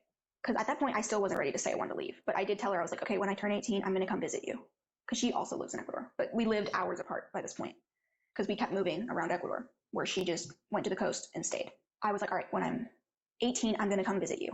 And one thing that was really taboo in our household was talking about moving out. Like, for example, I was like 10 years old. And I was in the kitchen crying because I was cleaning the kitchen. I was a 10-year-old who was upset that she had to clean the kitchen. And I remember being like, when I'm an adult, I'm going to move out of this place. Normal for a kid to say that. My dad grabbed me by my shoulders and was like, you will never say that. Like, you will never say that. Don't you ever say that to me. So, like, us moving out terrified him. So that's the people who really helped me would be Carrie Ann and her family. Demibird with 12 months says, woohoo, missed my sub baby though. The sub baby's name is Wanda.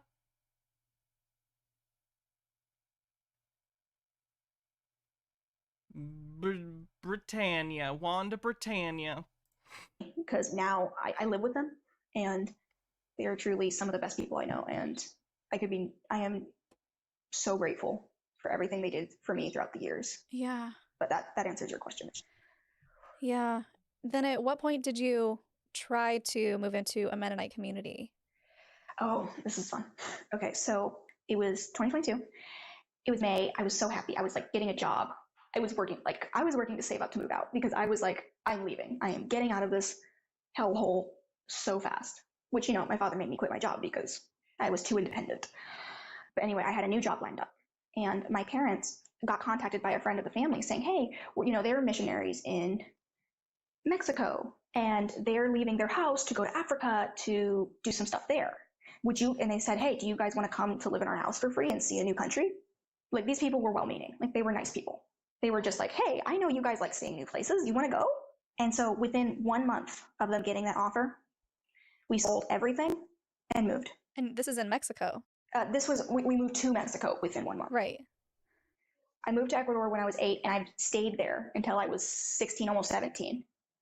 until I went to Mexico for 9 months with 1 month notice. And the thing is, my dad was always making these predictions, like, you know, this is going to happen by this time. Like, he thought the Ecuadorian government was going to force vaccinate everyone. So he was like, we need to leave the country. We need to get out. And I remember being like, I don't think that's what they're saying, because like I was learning Spanish. So I was like, let me just send this clip that he was using to justify it. Michelle Gladio says, for me, COVID was aged 32 to 35, basically an extended vacation for an introvert like me at this age. I can't even imagine living through COVID as a kid. The 3 years of 12 to 15 is an eternity. Oh, I agree. Kids who had to, like, don't get me wrong, I think that we needed to do, you know, closing schools and stuff for safety reasons. But holy shit, that sucks. That must have sucked so bad, and probably continues to, like, affect them and will for the rest of their lives. It sucks ass. They're alive, though, so that's good. Penikagami says, the anti-rock and roll thing is funny because John Cooper, the lead singer of a really popular Christian rock band, Skillet, is now a pro-Trump evangelical, which hurts me because Skillet was my breakout from my mom's country music. Thankfully, have moved on to other music. Yeah, that's never fun when someone you liked as a kid turns out to be a chud. We'll move to my Ecuadorian friend. I was like, hey, what does this mean? And she's like, I don't know what the heck he's saying, but he's not talking about that. They're not talking about forced vaccinations. But my dad could not believe it. So we moved, and we had to have these, like, this family meeting, because my dad loved family meetings. We need to leave, we need to do this, and I was like, Dad, do you know how many times we've left and, like, moved, gone to vacations, moved because you were scared we were going to get killed? I'm like, you think this government is so freaking powerful. You think that they have the ability to shut down the whole world just to arrest people like you, and you think that you can escape them. This isn't making sense. If they want you dead, they'll kill you. That's a good point. And I think this is all for naught. And oh my goodness, he felt so disrespected. He was like, oh my goodness, how dare you? Like, I don't know how she had the courage to say that. Conspiratorial people like that are incredibly scary. And I don't mean to say that people who believe in conspiracy theories are somehow inherently violent or something. They're not. But the thing is, we predict people's behavior, and people's behavior is influenced by their worldview. And if someone is detached from reality, if they are continually having delusions that this kind of thing is happening, then their actions might seem reasonable to them, even when they are not. In this case, if someone pierces this guy's illusion, that's horrifying to him. Someone piercing the veil of your worldview is a devastating thing, even when you're stable. For someone who's already experiencing delusions and doesn't understand how things work, you don't know how he's going to react, especially considering you already know he is abusive and is completely willing to abuse you for nothing, you know? So I don't know. That's... I am impressed that she was able to go through all of that and wind up here, and it seems like she's doing well for herself, and that's so good. The only reason we haven't been killed is because I've been taking all of these precautions. How about some awesome Christian rock? Oh god, what is this? What's the gag? Oh my god, the Christian side hug.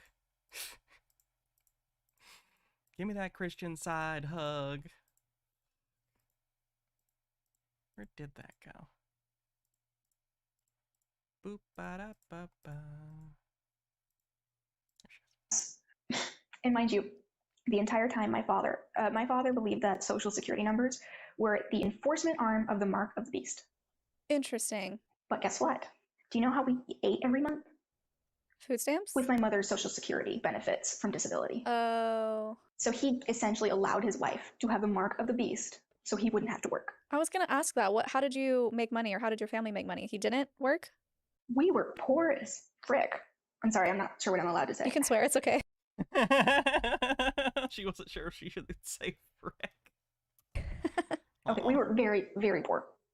By choice. It really was a poverty by choice because my father refused to get a freaking job. Like, my mother was making disability, which is not a lot for a family of 6, especially in the States. So I can understand my mother, because she couldn't work. Like, she physically couldn't. Like, it wasn't like she was abusing the disability payments. It's she physically did not have the capability to work. She was in too much pain.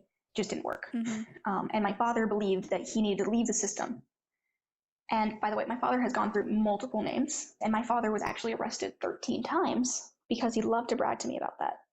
But the reason he was arrested 13 times was for things like driving without a license plate, you know, things like that.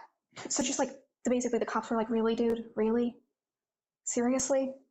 So, and he never had any ID on him. So they only could use his alias. So they didn't actually, so nothing is on his actual record. Oh my gosh. There were times where like they put him, so this is a little bit off topic, but it's a really funny story. My name is Ella, but my full name is Gabriella. And my father got the inspiration for my name when he was fasting for 28 days in the jail because he refused to eat. This is legit. He refused to eat. And I believe he got put in the psych ward. He described it as torture, that they were torturing him. And in this psych ward is where God came to him and told him that he was going to have a daughter named Gabriella. My name comes from a psych ward.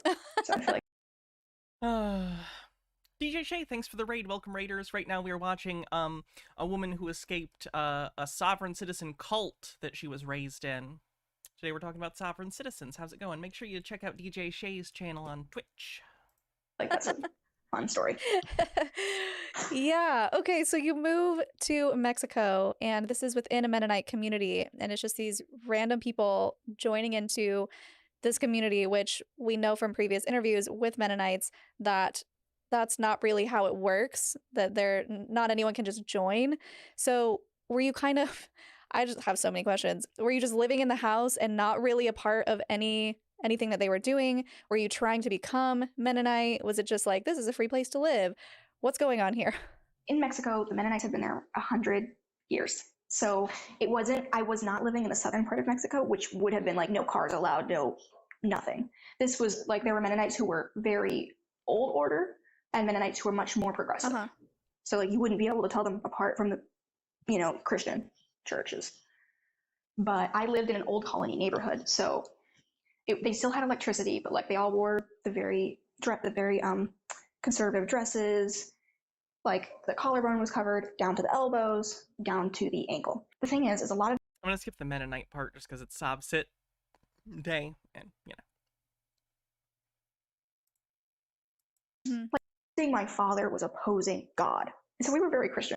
Something God didn't like. So I was up by God. It wasn't my father speaking. It was God speaking. Right. So if I were to say something that my father didn't like, I was saying something God didn't like. So opposing my father was opposing God. And so we were very Christian. And this goes back to the thing of like the keeping me isolated. I wasn't never allowed to go to church because he didn't want them to essentially teach me to think for myself or to learn different aspects of the Bible.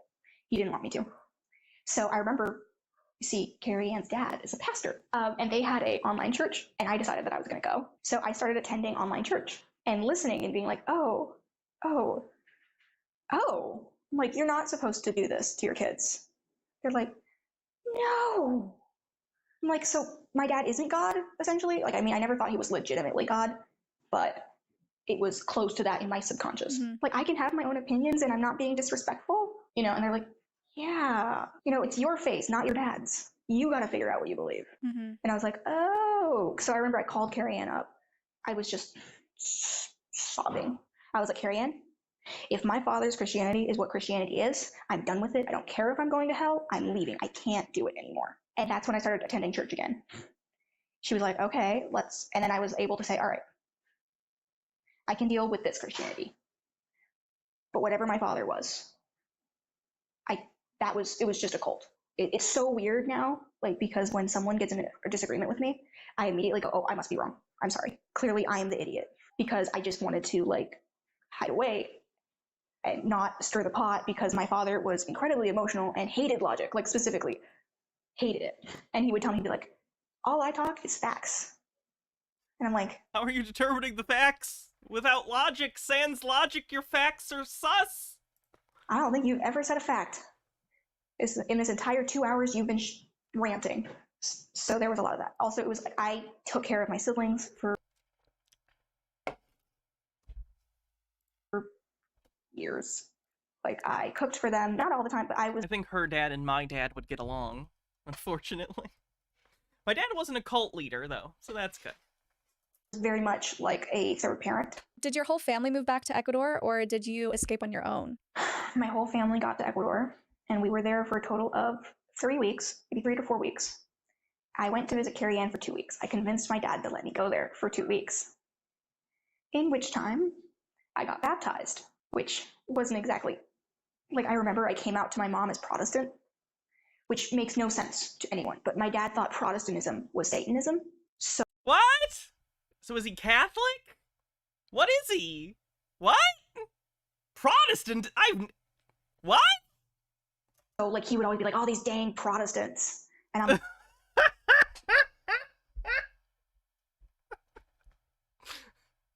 like, I am a Protestant. Someone should do something about all these Protestants. Maybe make a list of grievances and hang it on someone's door. If only they had some sort of central structure. Protestants are a big category with a lot of subcategories. What are you talking about? Protestant. Like, I believe in going to church. I believe in this. And I remember being like having a panic attack when I was going to tell my dad that No, I've seen tons of Protestants, or specifically like evangelicals, who think, Jack Chick is a good example of this, who thinks that the Catholic Church is satanic, you know? I actually have one of the tracts around here, I think. If not, then I've at least read it before. So they have tracts that are Chick tracts that are all about how, like, the Catholic Church is evil. And, like, in terms of, like, really radical evangelicals, yeah, some of them think that the Catholic Church is evil, the Whore of Babylon, etc. If they're into end-time stuff, and if they're an evangelical, they are. I've never heard the opposite. I have not heard, other than, of course, historical, like, precedent for people, like, Catholics and Protestants not getting along. Like, for instance, every time the Catholic Church wanted people to stop being Protestant, so they still had control over regions, because, of course, religion is still a very political thing, but religions of the past in Europe, like the Catholic Church, very much a governmental entity. It's like a theocracy type deal. So, like, there were practical reasons, but I don't usually see modern Catholics going around and being like, Protestantism is of the devil. I'm sure it happens. I just don't see it. It's not something I see usually in conspiracy theories. It usually runs the other way. Captain Squid says, relating to last night's stream, her dad is clearly a time traveler from the 16th century. DM Trey says, can we have a moment of silence to mom and the childhood this woman, to the mom, wait. Mourn, sorry, duh.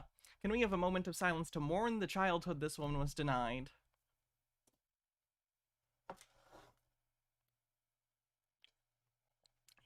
Yeah, no kidding. She seems to be doing... I'm so glad she got out. There's so many people who don't. It's just nice seeing someone who escaped. Was she raised by Francis Griffin? Was a Protestant, or that I was going to get baptized. Like, I just immediately, like, and he let me get baptized, and I went back to we were on the coast, so we were just staying there for a month before we went back to our original town that we had left to Mexico from. And y'all got some deep cut references. This is the Hannah Reloaded stream. All our cuts are deep. I hated it. I was there with my family for a week. Then I left for 2 weeks, and I remember going back, leaving my friend's house, thinking I'm making a mistake. And before then, they had... Gnome Pickle says, my dad thought Protestantism was Satanism. What is your dad... When your dad is Thomas More... told me, they said, Gabriella, sorry, I missed that one. If you don't want to go back, you don't have to. Like, we will take care of you. And I was like, no, it'll be okay. My dad's been getting better. The thing is, I already had a place to live that wasn't with my parents in the town where my family lived. She was like a grandma to me. Because I told my mother, I was like, I will never live with you guys again. Never. I don't care if I'm not 18. What can you do? It's Ecuador. I can work. I can support myself. I'd much rather be working full time than be in this house. We were there for another week, in which time my father just like, he had this habit of driving us in to his marital spats. So it was basically like a family shaming of my mother. So like he would tell us how she was being an awful wife and how she was trying to tear apart the family and things like that. And I would defend her. I'd be like, dude, no. And this was the first time my sister, she's 2 years younger than me, she was kind of fed up. She was very good at not talking, not speaking up. That was the way she dealt with it. But one day she was like, Dad, it was this fight. She was like, Dad, you aren't making sense. Your reality is not real. You are not thinking clearly. You are being a hypocrite. Like, you know, you're accusing her of attacking you, but here you are.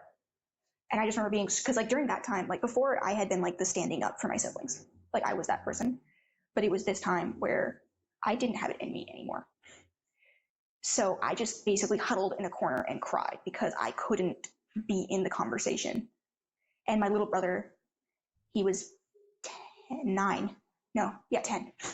He ran out of the house sobbing. And he was like, I hate Dad, or something like that.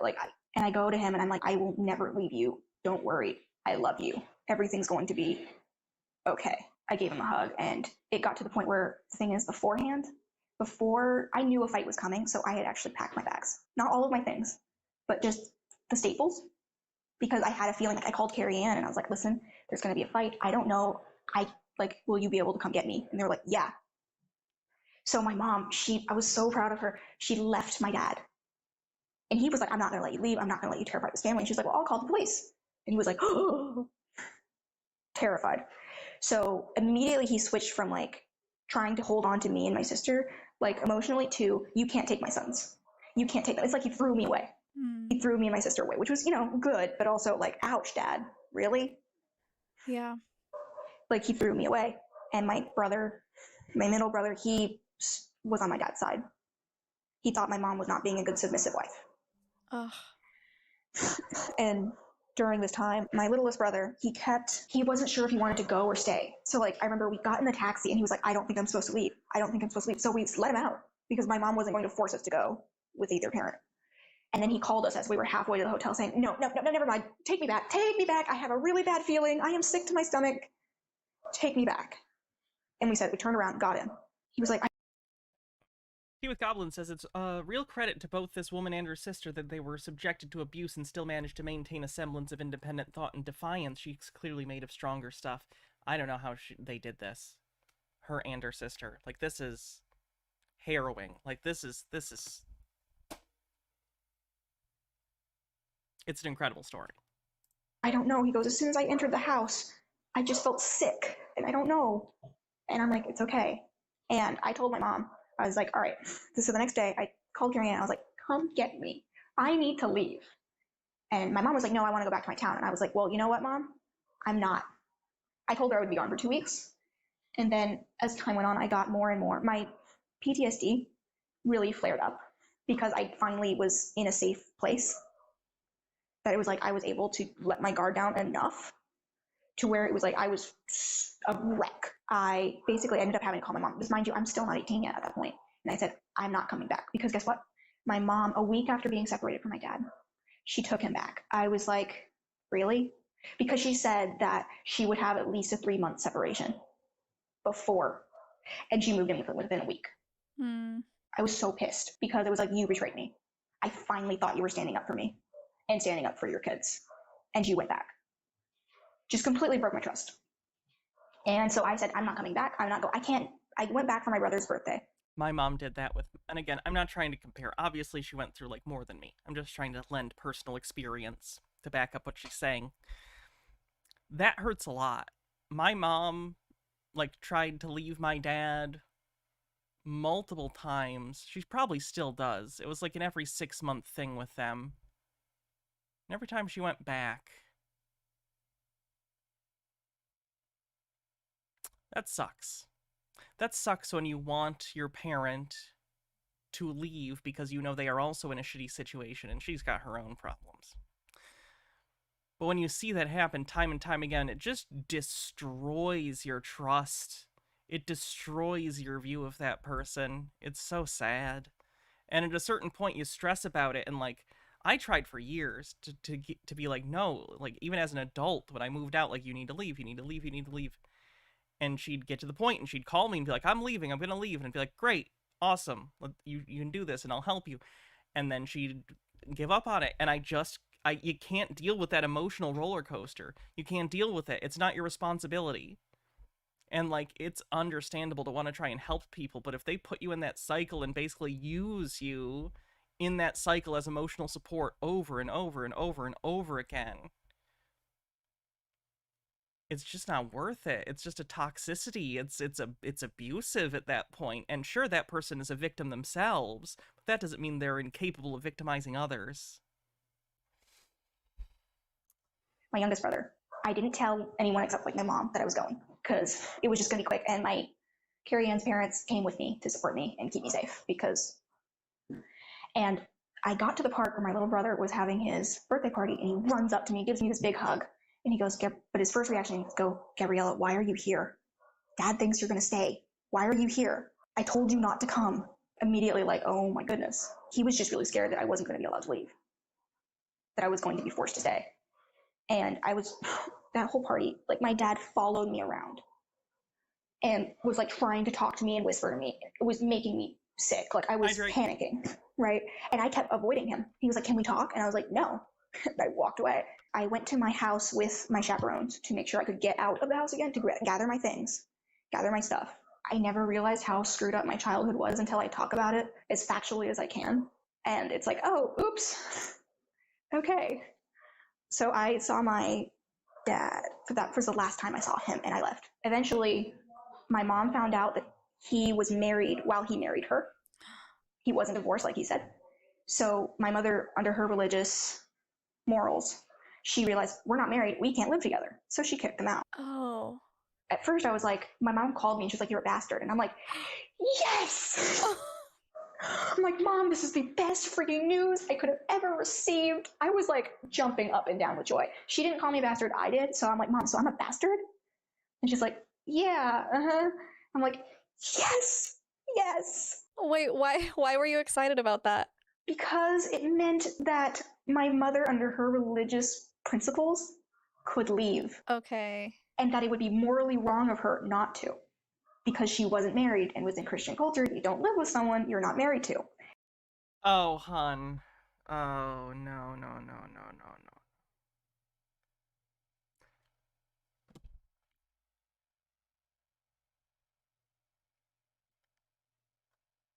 People are always willing to make exceptions for themselves.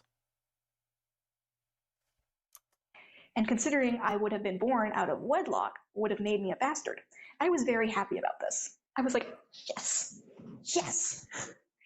And it was the greatest moment, which is sad to say. You know, it's like the best news is being told I'm a bastard. The thing is my mother, she was abusive in her own ways, like just very manipulative and diet related, like not as in fat, but just as in health. And her part that she played with my abuse was explaining it, that it wasn't abuse and it was okay. So yes, my mother as well was abusive, but I also recognize that she was in a abusive marriage for 20 years. Yeah. And so at one part, it's like I understand how she got there, but I still have to give her responsibility because she was the adult in the situation. And she allowed us to be treated like that.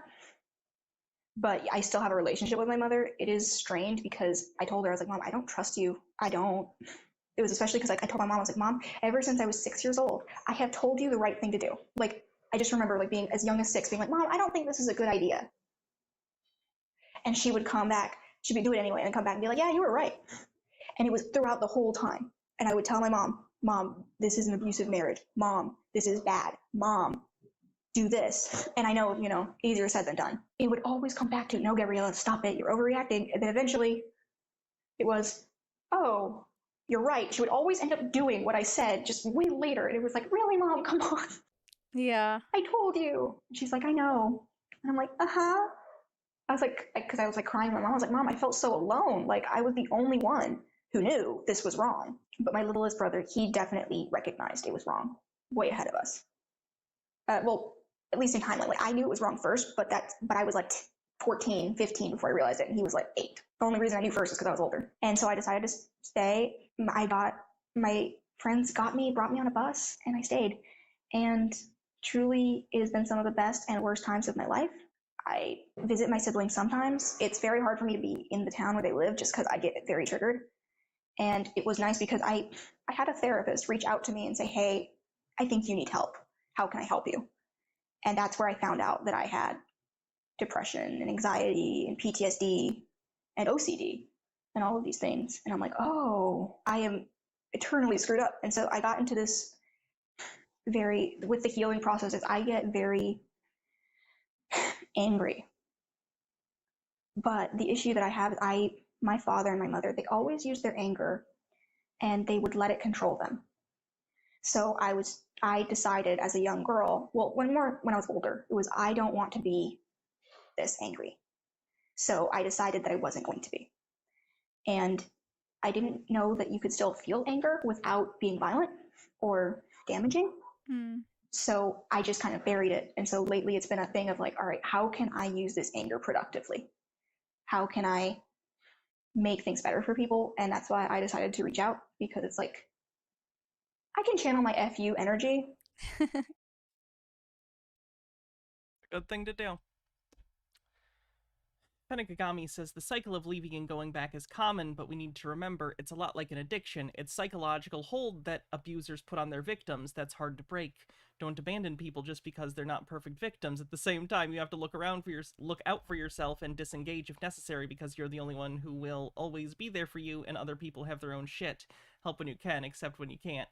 Yeah, it's not so much about being a perfect victim. It's about victimizing others through your own victimization. But I get what you're saying. Gnome Pickles says, having flashbacks of being scared of what I was seeing with my mom's marriage, where I would hide by the door in my mom's purse, so if she decided to leave, we wouldn't have to come back. At least that's why my 5-year-old brain thought. Oof. Tea with Goblins says, there is something extremely disorienting about being a teenager and recognizing that your parents have less emotional maturity than you. You can say that again. And that their relationship is toxic. Me at my dad's 3rd wedding, resentfully sipping champagne as he berates his new wife, who was 9 years older than me. Years late, he wonders why I never ask his advice. I'm surprised you even talk to him. I don't... And everyone has their own thing. I respect that that's your choice. But, like, when I was able to not... When I realized how bad of, like, parents and partners, human beings my parents were, I was done. I was so fucking done. I haven't talked to them in years, and it's been great.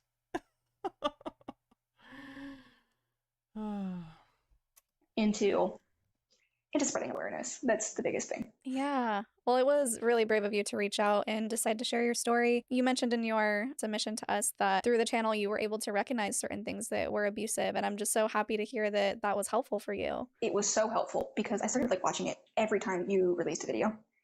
And especially with the How to Train Up Your Child book, like Kendra, the interview with Kendra. Yeah. Almost all of the interviews, I would like, oh, yeah.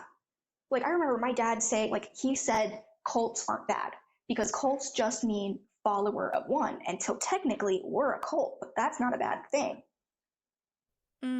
So I'm like, oh, or really the control aspect, like all of the different techniques they use. I now have a thing. I think I heard this on Profane Priestess on your channel. It was like, if maybe trigger warning for whatever it's going to be, though. You want to know if it's a cult, try to leave. And so that is my new mentality. I believe I heard it on this channel. If it's not a cult, I can leave. And I just started doing like family history, and I realized I was like, oh my goodness, it was legitimately a cult. And also like I had to be sat down by by Carrie Ann's dad, and he goes, Gabriella, what you're going through right now is a lot of the things that someone who left a cult would be going through. I'm like, really? He's like, yes. And so after a few months of being like, oh, I was. And believe it or not, my entire childhood, I was obsessed with cults and would research them. Avant Gardner says, that statement of anger hits hard. My father was a very angry man, and my brother too, that on. I would always shut down or cry. I'm slowly learning to be okay with being angry about things. Yeah. That's how easy it is to not know you're in a cult. You can literally research cults for years and never realize you're in a cult. Yeah, that's one of the easiest things is to recognize the cult manipulation tactics in other groups, but to not see it in yourself because especially with you growing up very isolated, that was your reality. And so it's hard to really question that. It's, yeah, we tell people all the time when they're like, how dumb can you be to join a cult? It drives me crazy because it's so much more complicated and the manipulation that goes into that, the outright saying, yes, we are a cult, but then telling you why it's not bad is also a very common tactic. So that when someone approaches you and says you're in a cult, you're like, yes, I am, and it's fine because X, Y, or Z. Yeah. Because it's not jarring when they tell you what people are going to say about you, because you already expect it to happen. That's the same with Mormonism, the things that they would tell us. And so when someone approaches you with it, you're like, I already know that thing, that's not real, or whatever it is that they tell you to respond with, but they don't tell you how to critically think for yourself. And they discourage critical thinking and logic, like you've been mentioning. They really do. Because that would mean that you could start to draw the parallels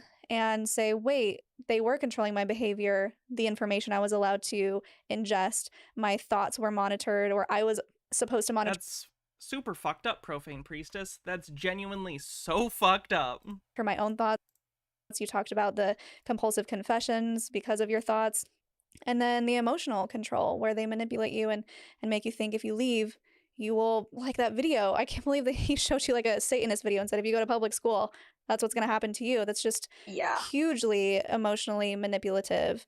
And I'm just so glad that you were able to get out of that. I am so glad. Like, this is the first time in my whole life that I wake up in the morning, and I'm still depressed. Like, don't get me wrong. But I wake up in the morning and I'm like, thank you, God, for I'm alive and I don't hate everything anymore. Like, this is the first time in my life where I look forward to the present and I don't have to put myself in the future of what one day will be, because I like my life now, and I've never had that. And it's also the first time where I can cry and not be seen as weak. I can be dysfunctional, and my essentially adopted family, they understand and they want to be there to support me. And they are okay that I'm not okay. And they don't expect me to be okay. And that has been so very appreciated. And I can't just say, I'm so grateful to be out and be alive. And I'm glad I put a semicolon. I'm glad there was a semicolon instead of a period in my life.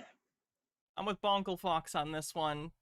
Your initial reaction shouldn't be, damn, I wish she wasn't religious at all anymore. Maybe someday she'll get to a place where she doesn't believe. Maybe she won't. Either way, it doesn't matter if she's Christian or atheist or any other religion. What matters is how she treats people.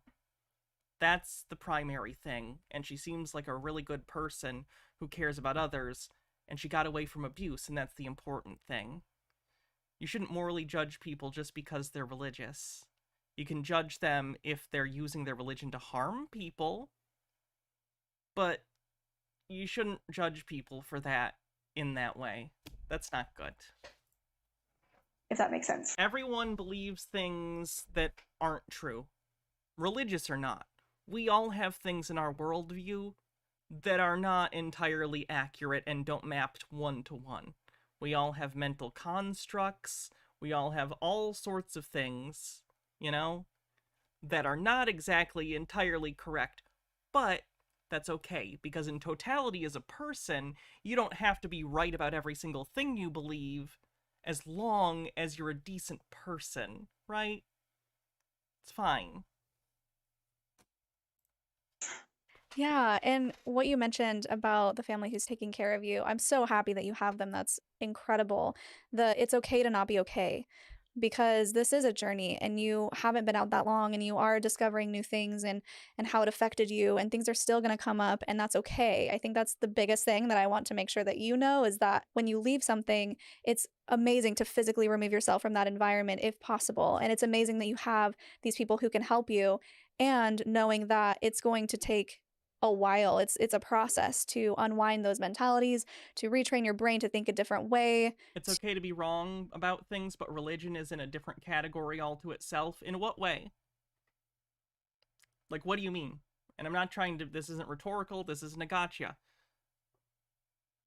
Because everything, like, I see doesn't say that. And I cover cults, and I cover, delusions, and I cover conspiracy theories and religion, and there's not really a difference. That's kind of weird. You can taxonomically categorize them, but there isn't really much difference between, someone who believes something secular that's not true in their worldview and someone who believes a religious thing that's not true. The mechanisms are the same. Fenekagami says, remember, Mr. Rogers was an ordained Presbyterian minister. He was very devout. It didn't stop him from being anti-corporate, pro-civil rights, and an ally to queer community. Yeah.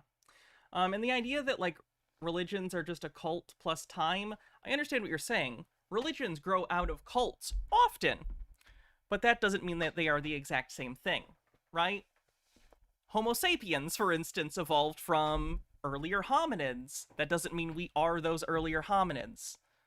They have, like, similarities. They have similar origins, and one might be a progenitor of the other. But that doesn't mean that there are no differences. To notice those thoughts when they come up, if you do feel like, am I being scrupulous with this confession? Or is it something that I really need to feel guilty about? Or is it something that... And the Supreme Court thing, I would agree, but that's not about their religion. It's about them using their religion as an excuse to do something they want to do politically. Religion, just like any other thing in politics, can get used to manipulate people, can be used as a justification for bullshit. That doesn't mean it's separate from other things people use. I was taught to feel guilty about, and all of that stuff is going to come up and it's going to be hard, but I love that you know that it's okay, that it will be a journey, and that it's going to take some time, and that you have a support system. Yes, because I'll find myself, because my father told me something like, if you leave the protection of your father, God will not protect you. Like, that was one of the things, and that's terrifying. And so there are so many times where I get scared, and I'm like, if something goes wrong, I'm like, maybe because God isn't protecting me anymore because I left home. Right. It happens less. It's honestly more of a subconscious thing now. But I will get what if I'm doing the wrong thing? And so when it comes down to that, I have to take a step back, and I have to say, who's thinking this thought? Because is this me? Is it my mental disorder? Or is it my dad? Because it's all me, but who is influencing my thoughts right now? Yeah. What is influencing? Obviously it's all my thoughts, but what is the influencer of this? And sometimes I try to look at things objectively, from afar, and be like, okay, if this were a friend or a stranger, what would my emotional and logical reaction be to it? What would I say? And I'm like, okay, no, this is wrong. Or no, this is something I lied. I shouldn't do that. I don't have to lie, because sometimes I compulsively lie just because you had to be safe. And so I have to check myself and be like, nope, sorry, that's not what I meant. That came out wrong. Yeah. And how are you doing now? I mean, it hasn't been that long. Do you need anything? Are you okay? How can we support you?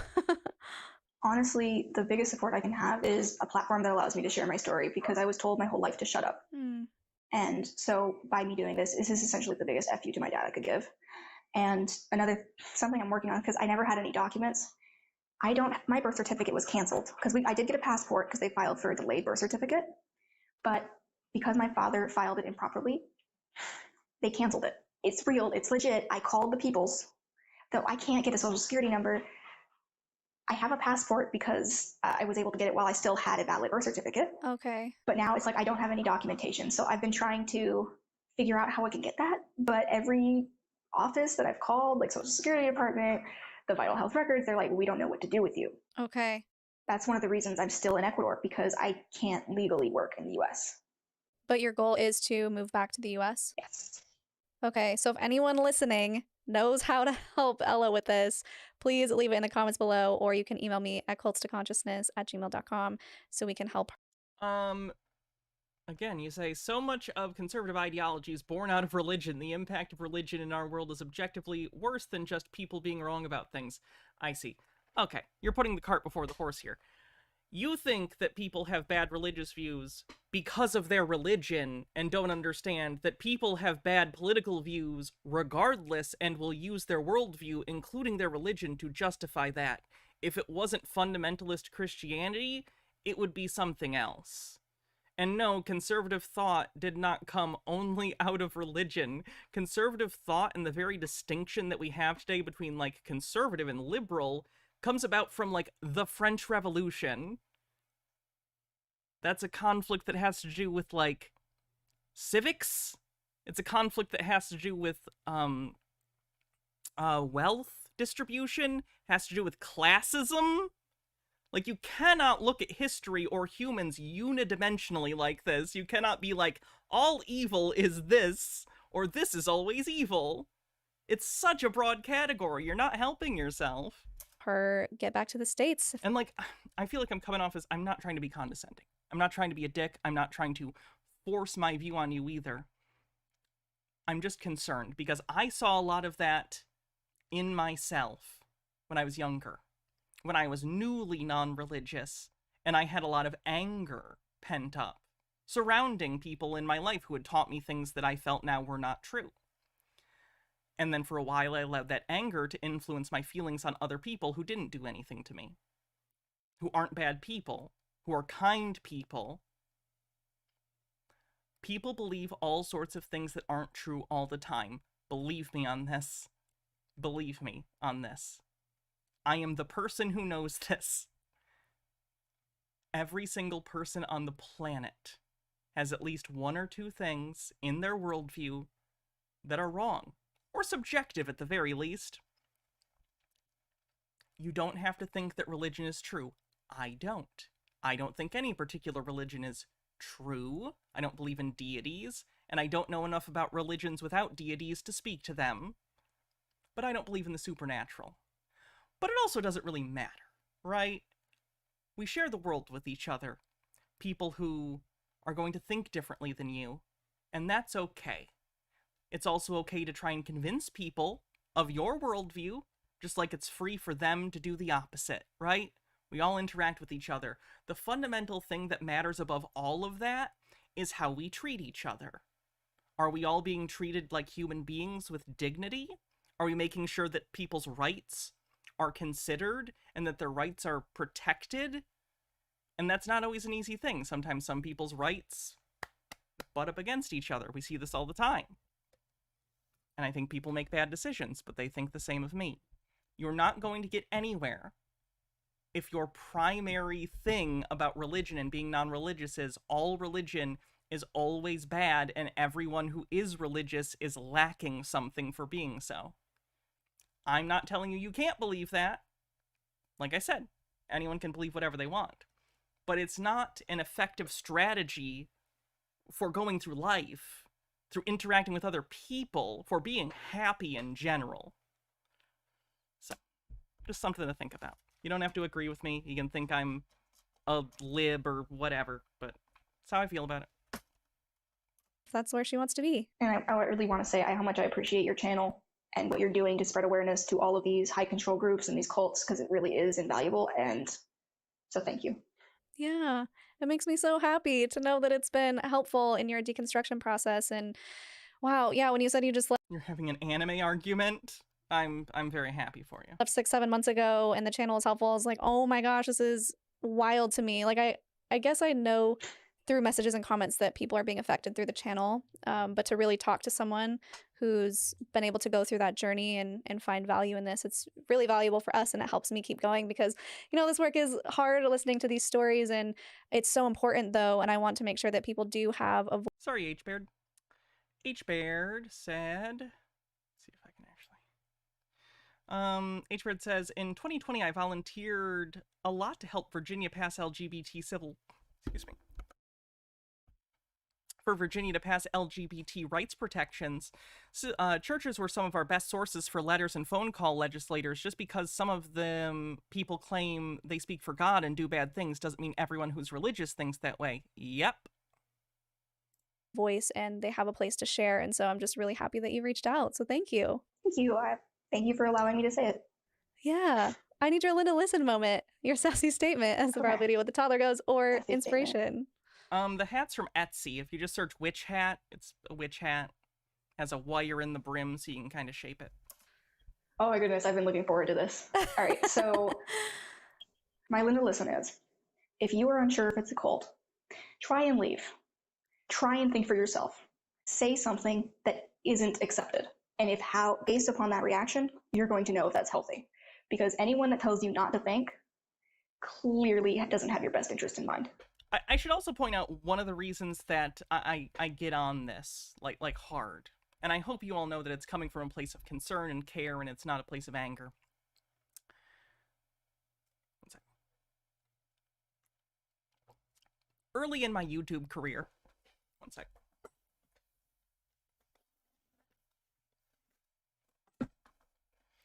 I was in the YouTube skeptic community, the YouTube atheist community. And I saw a lot of that thought there when I was younger. I espoused the same thought because I was young and didn't know as much as I know now, and I'm sure 10, 20 years from now I'll say the same thing about me now. But all I can do is speak from the experience I've had. And the kind of people who continued with that line of thought and thought that the primary vector of morality was whether or not you were religious or a logical skeptic. You know what happened to most of them? They turned into or revealed themselves to be hyper anti-feminist, right-wing, alt-right chuds. Sargon. So my concern is, if you start to only think that bad things in the world come from one particular source, you're going to stop looking for it in yourself and the people around you if they're not a part of that very specific group. Don't assume that you are above things just because you are not a part of a group that you perceive as doing bad. That means nothing. That doesn't mean you and others are not capable of harming yourselves and others in just the same way. Life is complicated. There are usually not easy answers, and that sucks. Humans don't like that. But it is what it is. Your primary concern should be how you treat each other. Because that's all you can do. That's agency. You get to decide how you treat people. So choose wisely. Amen to that. Cassifel with 100 bits says, Horse Robot, G Gundam is the best one. Sorry, Hannah, but also not sorry. This is something. I can't play this. I am now simul-streaming on YouTube, so I can't play clips of things, especially not anime, that even might have a little chance of getting the live stream on YouTube taken down. So just so everyone knows, that's a thing now. I love it. It's a great one to listen. And we are going to keep you a little bit more anonymous per your request. So if you guys, again, have any comments for Ella, leave them in the comment section below. This is the last one I'll respond to in regard to this, and then we'll move on. But they say, I'm not saying that religion is the root of all evil. I'm saying that it's worse than people are just wrong about things. It's much more than that. I agree about treating others with respect, especially people I disagree with. The thing is, if what you were saying was true, then there wouldn't be any Christians who are progressive. You can absolutely fight against ideas that you don't like within Christianity, fundamentalist ideas that, like, harm people. But if you're saying that, no, there's something deeper, something fundamental within it that is turning people evil, then why are there any that are progressive and good? The common denominator isn't the belief itself broadly. It's that people use that belief to certain ends. And I would agree that, like, there is that level of indoctrination as well. But if it wasn't religion, it would be something else. It just would. I'm not saying that doesn't mean you need to, like, do anything or work towards, like, people being more open about others. But just saying religion is the worst and it's a moral ding on your character if you believe it is, like, yikes. Below, or if you have ways that you can support her, you can email me, as I mentioned. Anyway, so that's the end of me talking about that. And thank you just so much for coming on. Do you have any more final thoughts before we go? No. I mean, there's always a lot to a story, but I think that for this episode that we're pretty good. Great. Oh, I'm just so happy you came on. Okay, so guys, thank you for watching. Again, leave those comments below for Ella. If you want to support the podcast, we have our merch. We actually just yesterday released Here's again this channel. Again, it is Cults to Consciousness. So here's a link to that, if anyone would like to check it out. Tea with Goblin says, atheism of women and LGBTQ people and other marginalized groups is distinct from the atheism of cishet white dudes. When the latter leave religion fundamentalism, they do so without having to reconfigure their gendered or sexual identities in the same way that women, queer people do. Their privileges are often preserved, therefore the enemy isn't bigotry or oppression, it's just religious beliefs I don't like. I could see that. It's pretty broad. I wouldn't take it as an axiom necessarily, but it's certainly an interesting thought to think about.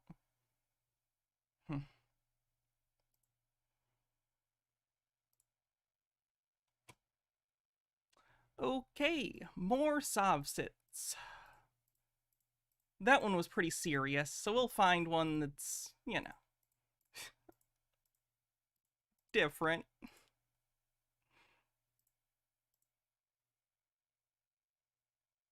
Saw that. That one's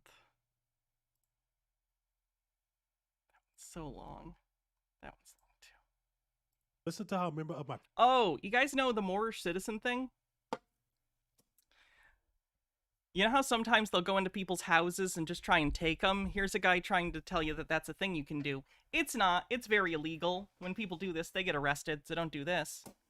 Dave M1 with 2,000 bits. Thank you very much.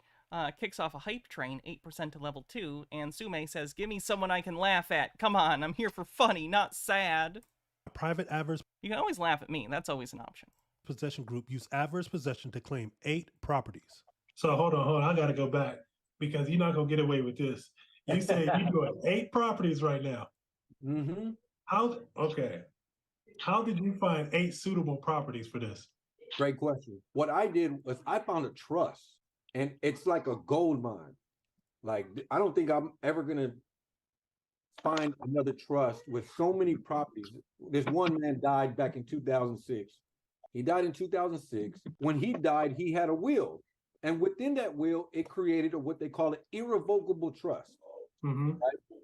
An irrevocable trust, he put about, I think it was like 15 houses in total out of his trust. Okay. So this individual trust gets off the camera. The man died, he put it into the trust, his wife ends up dying, and she didn't follow the instructions. Stop putting your kids on camera, asshole! Hold on, let me take it off the screen while they're doing this part. Douche. Hey, don't show your kids on the internet. Hot take. Especially when you're talking about scams.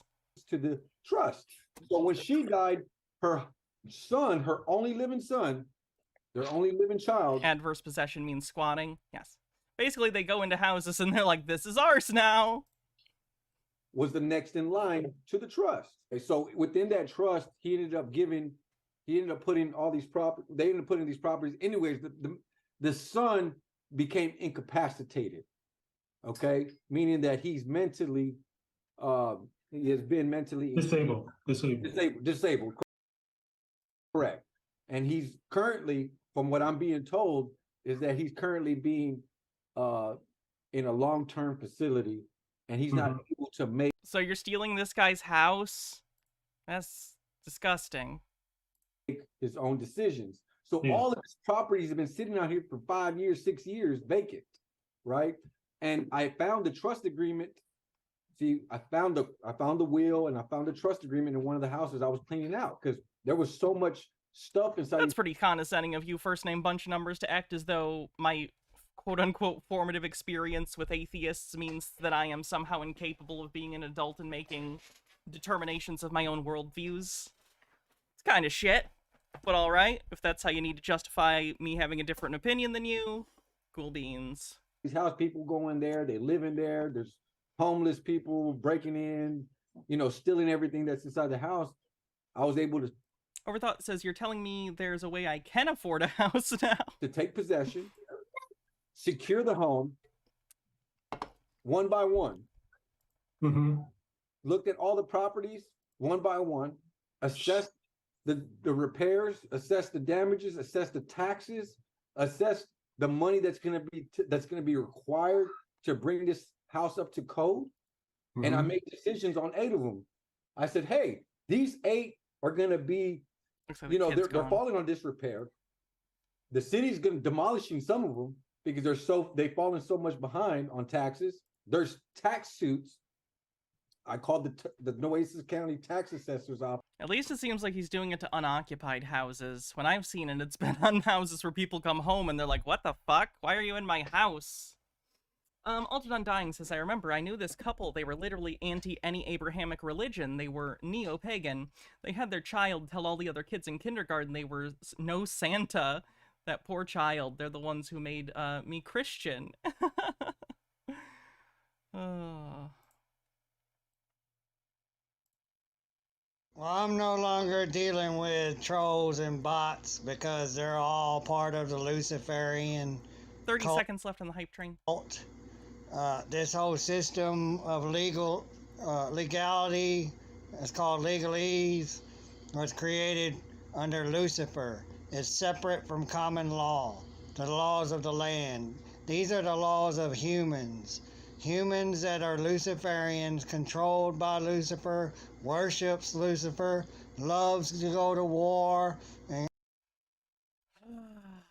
Nemesaur, thanks for gifting 10 tier 1 subs. Aaliyah says, my cat Lytton would eat this guy if he tried to squat at our place. And create death and destruction. Yeah, this guy's the Confederate. Because all wars are created to sacrifice us who go into those wars for Lucifer, to their God, Lucifer. So you support Lucifer, you support sacrificing people in wars for control of other humans by humans, you are a Luciferian.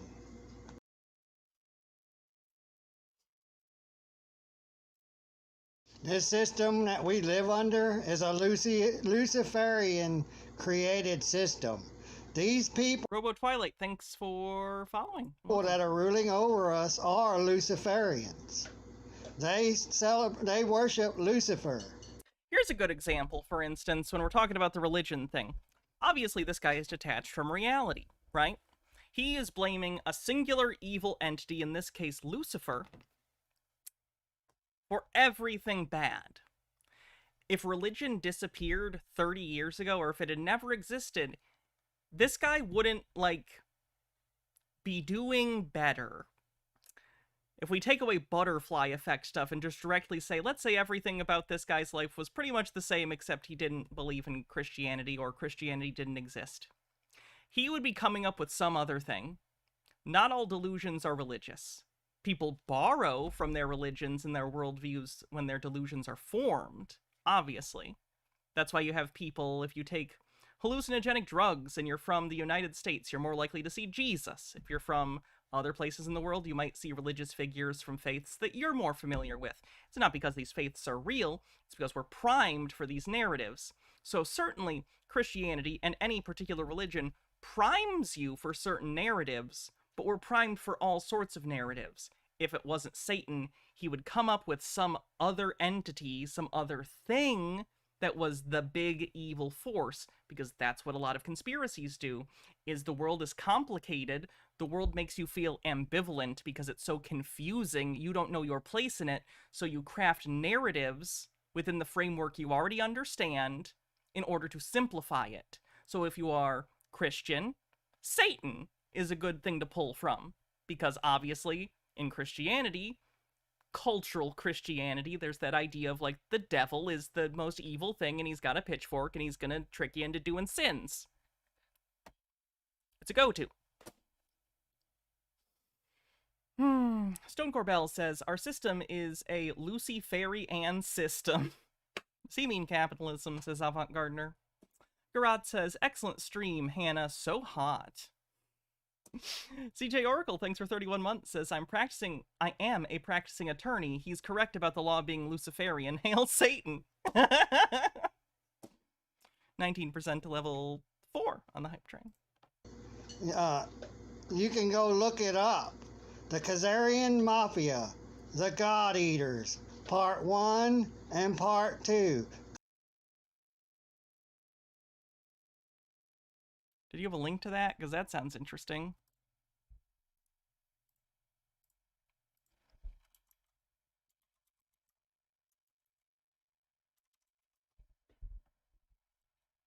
Oh, it's anti-Semitic shit. It's anti-Semitic shit. It's anti-Semitic conspiracy theories. I'm not surprised. Ugh.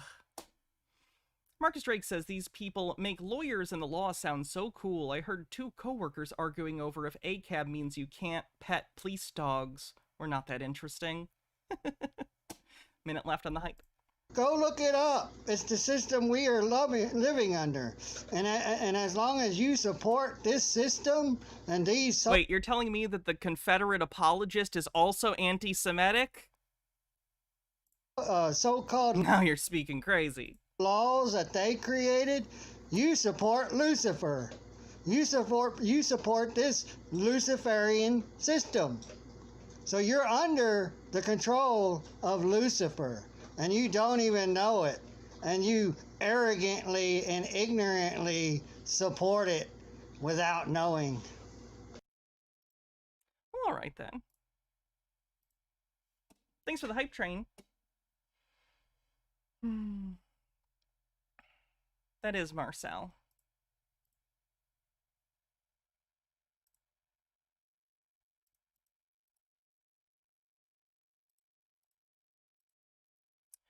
Daquan got pulled over again, this time in Texas. That didn't take long. Reason for the stop today, sir. Get prepared to be disappointed. The cop just gives him a ticket. He doesn't arrest him. Sir, that license plate doesn't return to this vehicle. It returns to a white Subaru. You have a driver's license, proof of financial responsibility with you. Yeah. Also, registration paperwork if you have it. There you go. You want this one?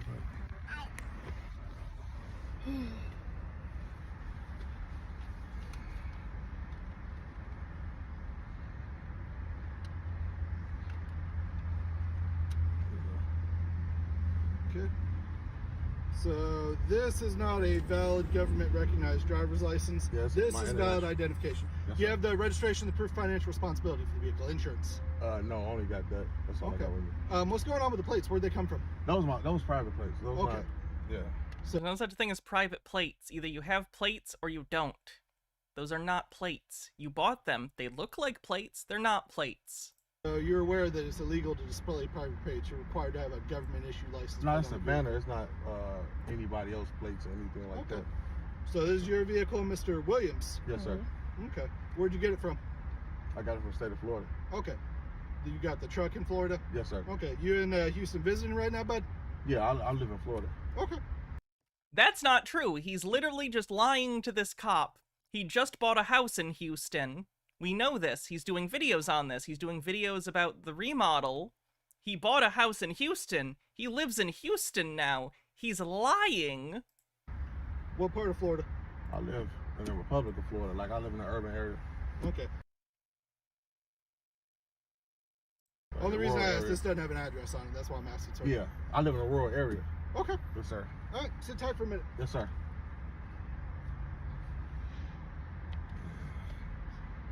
Every time.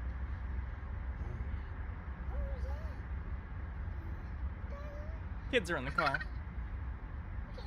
Because he sucks.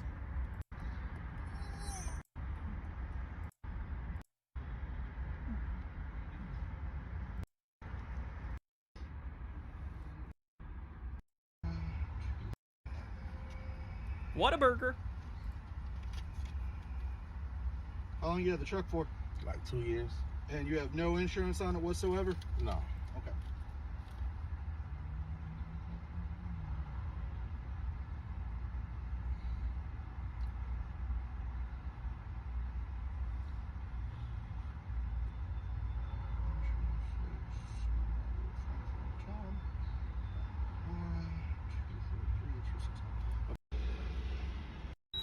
I'm gonna come up as a registered owner though, but you know, under my registration, I put rural free delivery, non-domestic. I'm all knocked out. That's pretty much I mean, it's not the same, but I mean, it's, you said rural anyway, so it, you know, and that was actually on your, Rural is not a place. Rural is a category of place. I have to use the bathroom real quick. You can't just say, where are you from? Rural Florida. He's so lucky he got the dumbest cop in Houston. Next time, I can't imagine he's gonna be as lucky. I'll be right back.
Does he live in the swamp or in the woods?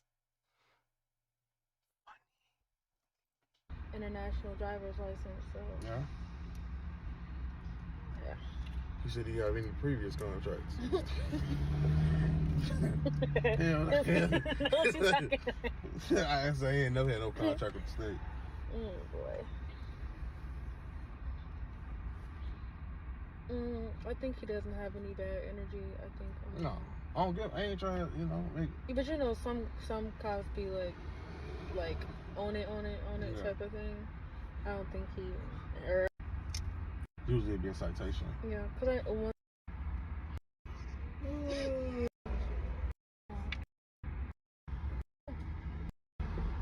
Appearance date's not till January, man. I see him printing out one. No, he just gets a ticket.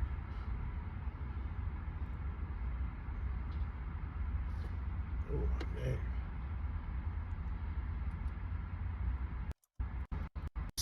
man. All right, Mr. Williams. So I'm gonna go over a couple things with you, man. That license plate, because it says the state of Florida on it and it is not a government recognized plate, can get you in a lot of trouble. I'm not inclined to make that trouble with you today, man. That sucks. You should have. Like, I'm normally very cool with people giving people breaks, but Daquan is a big piece of shit. Okay. But if you're gonna have your own custom plate, that's one thing. But to put another state's name on it, that's a whole other thing, man. That can land you in jail. Understandable. We're going to do this with 3 citations today. 1 for operating a vehicle without a license plate, because that's not a valid license plate. Okay. 1 for no driver's license. 1 failure to maintain financial responsibility. Liability insurance is required in the state of Texas. So that's going to be your citation number right there. That's court's address, their phone number. Court appearance date is not till January the 16th at 8:30 a.m. If you choose to, there are options to resolve prior to the court date, online, in person, or by phone after 10 business days if you so choose. Not only does he think he won, he posted this and is now using this for promotion. Because of course he is. He's gonna go, see, the thing I'm doing works. Give me money. You have any questions about all that? No. Okay. I need 1 signature right there next to the X, not admission to guilt, acknowledging you know you received the citations. You know you either need to go to court on the court date or make a arrangement with the court prior to the court date. Okay. So, even if you don't sign it, there can still be warrants issued for your arrest, just so you're aware of that. Okay? Yeah. So, there's going to be your copy of it. There's your passport ID card. You're free to go. Thank you. Have a great day. Hey, what is this? They ain't put no plate on, but they ain't put nothing. They ain't put my ID number. Yeah, because they're not real, you idiot. Your plate number isn't real, it's a fake plate. Your license number isn't a real number, it's a fake license. Do you even know the scam you're running? Just got your name? Yeah, they just put my grandma address. Because remember I first got the, what's called? They ain't got no license or nothing. They don't got nothing on it. Dang. Just like that, that's a lick. Come on. We out this one. Oh, who going to court? I'm gonna say it one more You time. better come on. Oh. Okay, you didn't really have to do that. I'm out. He is such a shit. His whole attitude annoys the fuck out of me. He's so cocky. He's so cocky and he's so fucking wrong. Yo, what's going on, family? How y'all doing? How y'all doing? Now look, yesterday I had posted a video, y'all, of me getting pulled over by the police out here in Houston, Texas. So I'm gonna tell y'all something, right? So during that entire traffic stop, the same thing that I always told you guys, what would happen if I go to another state is the same thing, right? So this is how it usually works. When you surrender your license, right, and your state ID and everything like that in your native state, let's just say if you're from New York, right, and you move to Florida, and let's just say if you surrender your driver's license in New York, when police out of state is trying to find your information, and they can't, what happens is they pretty much know they are outside of jurisdiction for the most part. No, it's just a hassle for them, so they're probably not gonna deal with it. You're not outside their jurisdiction, you stoop. Like, I'm getting emotional. I'm very emotional. Calm it down. No.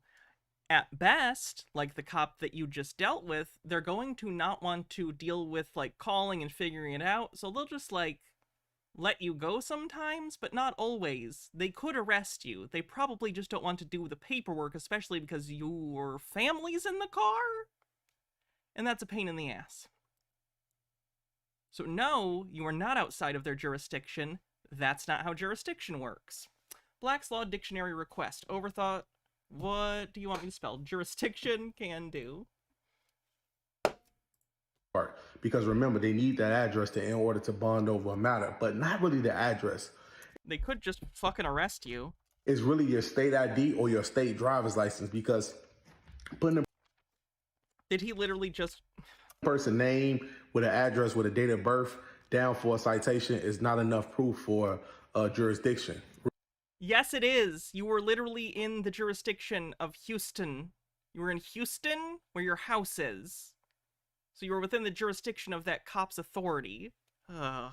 Remember the ticket that I got a while back in Illinois? What happened with that ticket was... You ran and decided to leave the state without completing that case? I never went to court or anything like that, so what happened... Yeah, because you didn't go. That's not winning. That's evading justice.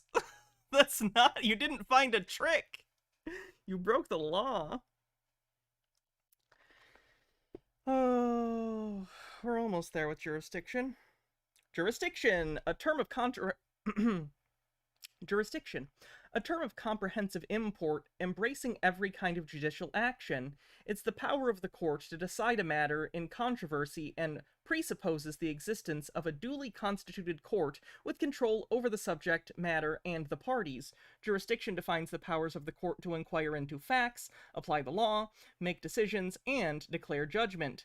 The legal right by which the judge exercises their authority. It exists when court has cognizance of class of cases involved, proper parties are present, and point to be decided is within the powers of the court. Power and authority of a court to hear and determine a judicial proceeding, and power to render particular judgment in question. The right and power of a court to adjudicate concerns, concerning the public... Wait, I lost my place. Sorry.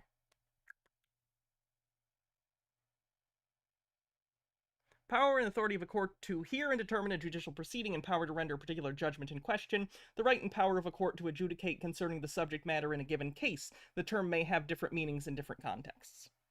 There you go. It's basically the court's ability to have authority over you. extends to the cops in this case. They're gonna take you to jail. Was there was no warrant issued for my arrest. It was no warrant or anything. It wasn't no fine or nothing. So the same ticket I got here, right? Right? And I want you guys to look at the bottom. I like that he just says that. Like, you had a court date. Are you trying to tell me that you skipped out on a court date and you think that you're just fine? Anything like that. So a jurisdiction. Remember the ticket that I got a while back in Illinois? What happened with that ticket was I never went to court or anything like that. So what happened was there was no warrant issued for my arrest. It was no... How do you know that? Did you look? Like, did you look that up? I don't know how easy it is to look up for, like, arrest warrants as a public person. I think usually you have to pay for services like that. So what do you mean? You just mean you're not arrested right now? That doesn't necessarily mean you don't have a warrant out. You literally skipped a court date. You almost certainly have a warrant. No warrant or anything. It wasn't no fine or nothing. So the same ticket... Like, he thinks if they can't find him, it's legal. Like, no, you're just evading justice, which is another crime. That I got here, right? Right? And I want you guys to the tape. Look at the bottom, right? Warning. If you fail to appear in court as provided by law for the prosecution of the offense for which you are being cited, or if you fail to pay or satisfy a judgment ordering the payment or a fine in the cost and the manner ordered by the court, you may be denied renewal of your driver's license.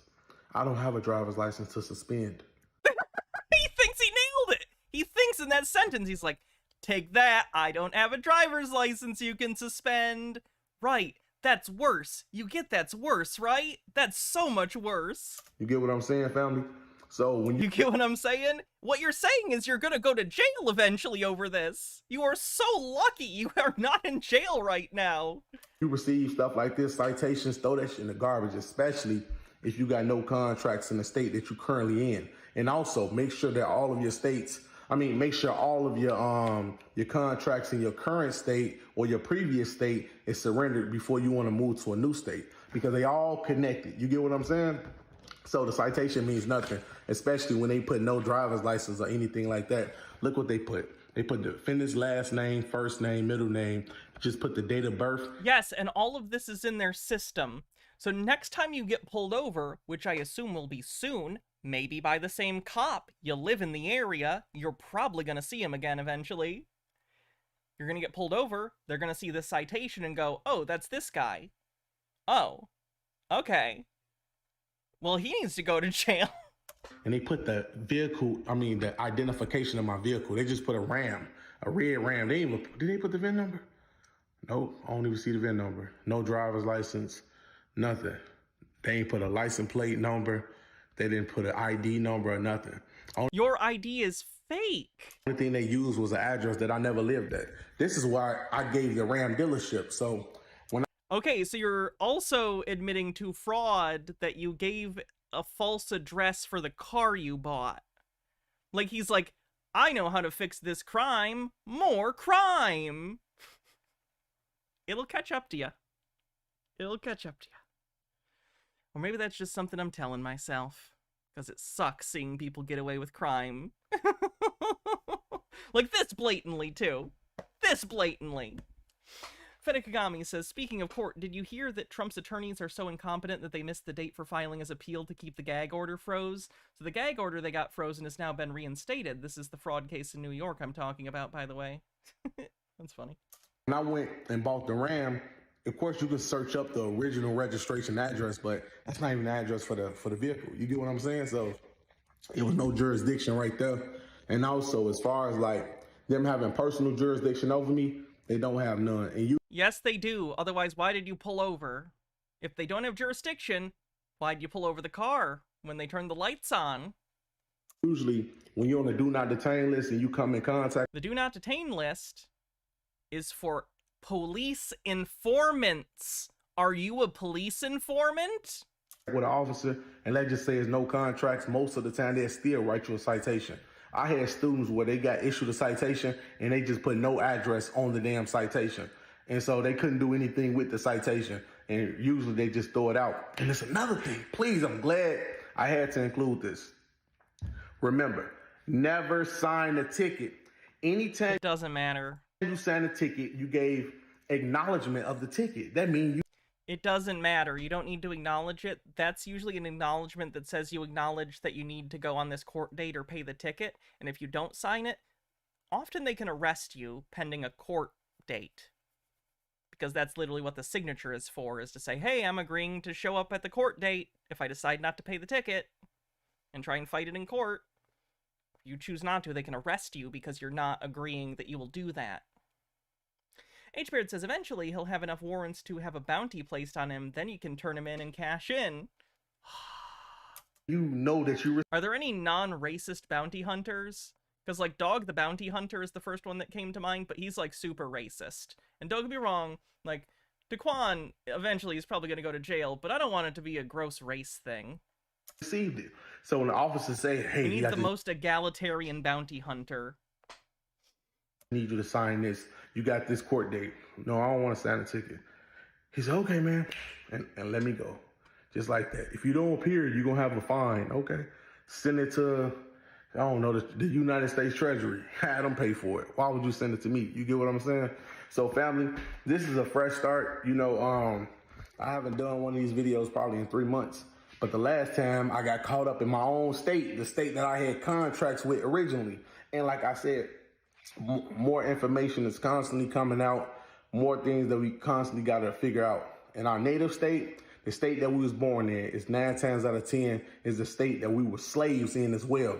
So if you ever had contracts in the state, it does not disappear. They never go away. Even if you surrender it, right? It's still in the system. So they always going to be able to bond over the case, even your vehicles when you buy it. And that's why it's good to buy trust vehicles. And that's why it's good when you buy a vehicle, say you live in a rural-free area, or you live in the United States of America Republic. You don't live in no fictitious zip code or jurisdiction or anything. It's tied in your vehicles how bad they want jurisdiction over you. You get what I'm saying? That's why the officer came back and said, hey, sir. All of this is meaningless. Yes. Do you have any other... He doesn't want to have driver's licenses. He doesn't want to have registrations. He doesn't want to have people have authority over him, so he's constructed in his head a fictive worldview where these things are true. They're not true, but if he believes them to be true, it makes him feel better about the actions he is taking. That's assuming he believes it. If he doesn't, then it's just full-on grift. But I think he really believes this stuff. It's sad. I've talked about it before. His dad taught him some of this stuff according to his community page on YouTube. And his dad got out of prison somewhat recently, but his dad's the one that started teaching him this stuff when he was younger. Sucks ass. IDs in any states? I said, no, sir. I don't have any contracts in those states. He's like, oh, so you don't have any other contracts in other states? I'm like, nope. I have no contracts, sir. None at all. No contracts. And you know, this the last one was... Is Boba Fett racist? I don't know if racism exists in the Star Wars universe. Speciesism exists. Anti-droid sentiment, you know, exists. But does racism exist? A learning situation, which we benefit from. You know, I told you we're going to overcome anything. But never sign a ticket. Always never give them a fictitious address. Never say you reside I feel like Dexter Jetser is anti-Semitic. Anywhere that they want you to reside in. He just gives me a vibe. And continue traveling. I'm out. Peace and love. Cancel Dexter Jetster's diner.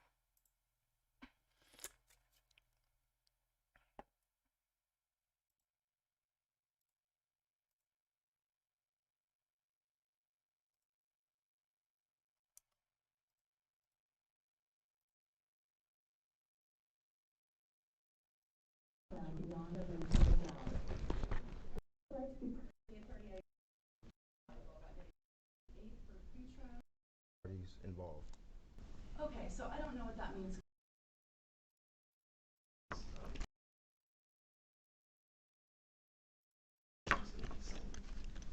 All right, so I'm going to sign that order as well and allow that to be an out-of-custody evaluation since Mr. Banks is present in court today. And what we should do is set a review hearing probably in a couple of months. I think that we need at least a couple of months. Upside down. Frame and waiting for the evaluation. So, can you be suggested? Like a Monday, 9 or 10. We can do a few months, like a November 6th at 9? So, Mr. Banks, would November 6th at 9 a.m. work for you for your next hearing?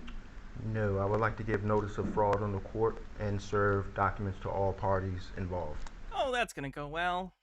This is something that the, quantum grammar guy, David whatever Miller, said. This is something he told sovereign citizens to do. You shouldn't do this. Okay, so I don't know what that means, because that's nonsense.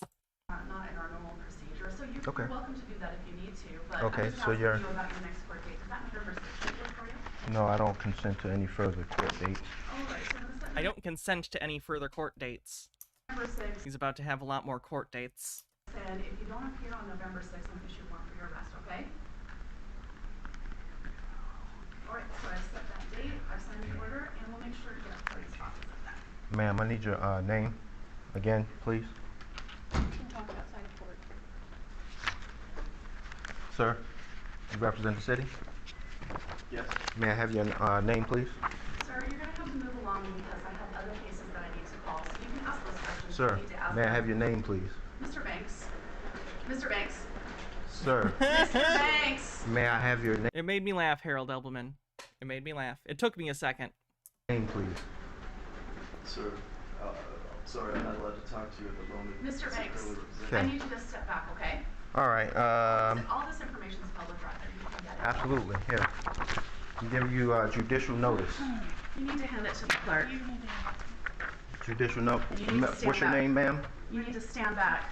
Sir, you need to stand back. Emily. Last name, Emily. You need to go back. Oh my god, that court had a Blu-ray player. What the fuck? Judicial note. You need to stand What's your back. name, ma'am? You need to stand back. Sir, you need to stand back. Emily. Boom! Blu-ray player. What the fuck? Oh no, never mind. It's not. It's just the TV has a thing. It looks like the Blu-ray logo when it was really quick though, because it does that thing where it bounces around. I'm sorry. That's my brain worms. Last name, Emily. No, wait, that is a Blu-ray symbol. No, I'm not crazy. I'm not crazy. Once it's less blurry, you can see. I think that is. No, it's a D when it's flipped around. Fuck. Emily. You need to go back. Why are so many Americans on this video from Australia? Alright, I'm gonna need you to move so I can call the next case. So this is the thing. You forced me to come here, and then you No, limit, you and got then a you won't. warrant. No, hold on, hold on, hold I on, let you come ma'am. here, so Don't walk into the well, the bailiff will tackle you. Ah, a fellow, legal eagle fan, I see. Everything that I filed in the case, everything that I filed in this case is being ignored. Courts use DVDs pretty regularly for displaying evidence. That I kind of assumed. I figured they'd at least moved, like, to DVDs at this point. I was surprised that I thought it was a Blu-ray. I was like, why would they ever buy a Blu-ray player for this? No one's gonna have evidence on Blu-ray instead of DVD. You want to play with my life, take away my ability to make a living with fraudulent proceedings. It's unacceptable. You need to exit my courtroom. It's all in this. Do you believe you're above arrest? I need you to You don't have arrest abilities. leave my courtroom. Do you believe you're above arrest? I need you to leave my Do you believe you're above the law? Don't keep approaching me. Oh shit, he's getting closer. Oh my god, he's absolutely gonna get tackled. He's gonna get so tackled. Oh my god, this is gonna go badly. He's literally, like, threatening and approaching her. Oh no. Me. Don't keep approaching me. I'm going to ask you kindly to please leave the courtroom now, okay? This I is don't my want court. this to get nasty. I want you to leave. Yeah, because I wanted to I'm come gonna arrest ask you. I'm going to ask you to leave, okay? It's fine. I'll quash your warrant. You need to leave, please. I'm asking you nicely. Just please leave. Respect the paperwork, lady. I'm not playing with you. Respect and honor. That's what it is. I've given you judicial notice. If I have to come up in here with men myself to take custody of you, I will.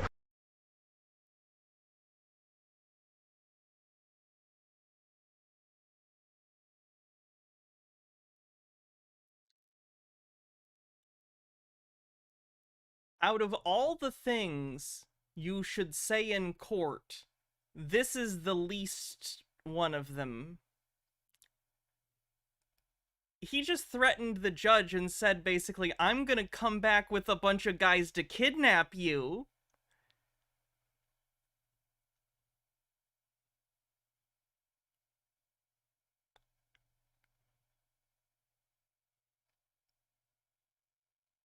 don't. Because you will not use people's power to step on my life and the people of this county, in this city. Believe that.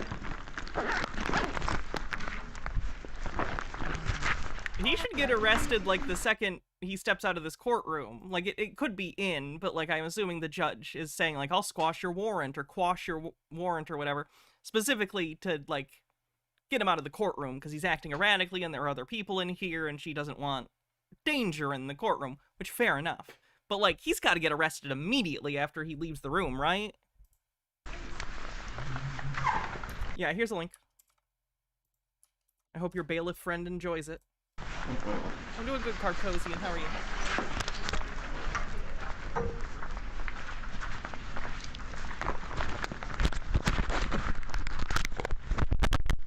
Yeesh. I hope he got arrested. That's scary. From 3 months ago. Oh my god. Oh my god. Oh no. Okay. Oh, was that a live video? No. Where was that video from? Because that was from 3 months ago. It must be an unlisted video or something. Either way. This is from like 10 days ago, 5 days ago.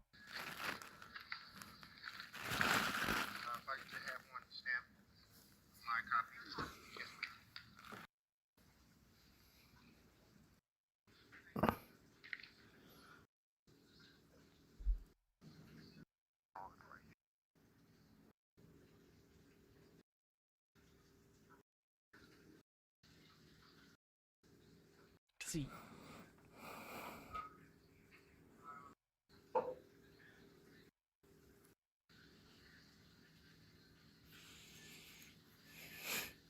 Just creepily filming in the court. Oh, yep. Cop got called to escort him out, I'm guessing.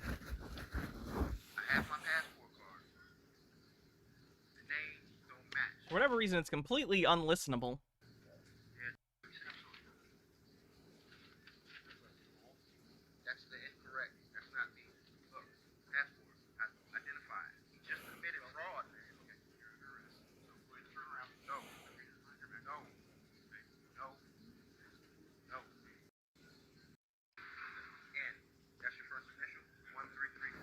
Why does every other bailiff or security guard or cop look like Rick from Pawn Stars? Atheist Brony, thanks for 36 months. 3 years! Woo! And a sub-baby. This sub-baby's name is Hanniversary Bonanza.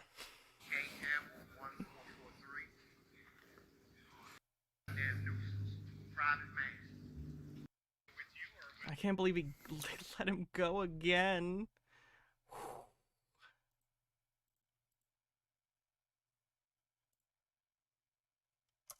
All right, man. Sir, can I?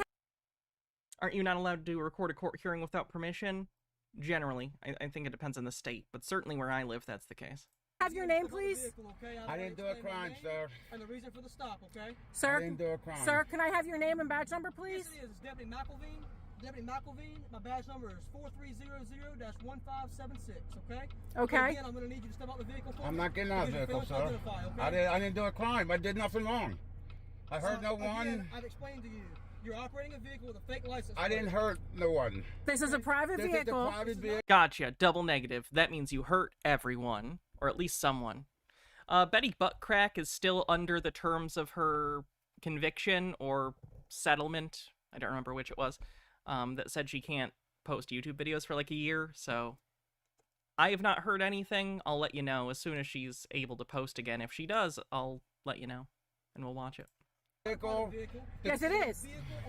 We are allowed to travel by the Supreme. How many sovereign citizens are there? Enough that I do this show pretty much weekly, and we are always watching new videos. It's constant. Court. Close that, sir. Close that door. Can you start the vehicle for me? No, close that door, please, sir. No. Sir, close the vehicle, please. Sir, I did no crime. I'm going to need you to step out the vehicle for me. I did no crime. You're refusing to identify yourself on a That is not a crime. I'm identifying myself. Sir. You do have to identify yourself as the driver in a traffic stop. Sir, I'm asking you. Sir, I've asked you nicely. I'll identify myself. Sir. Give me my driver's license. Hold on. Sir. Can you please? Give me my driver's license. Hold on a second. Sir, his name is Steven. So therefore, that is Give me my driver's license, sir. If you could, please. Yes, sir. Give me my driver's license. I wish he hadn't gotten interrupted. I was excited to hear the Steven argument. His name is Steven, therefore... patient. Glenn's posting occasionally, but not the kind of stuff he used to. It seems like he's trying to stay out of trouble and not harass the post office and stuff, which is good. That's what I've been asking for this entire time. Okay.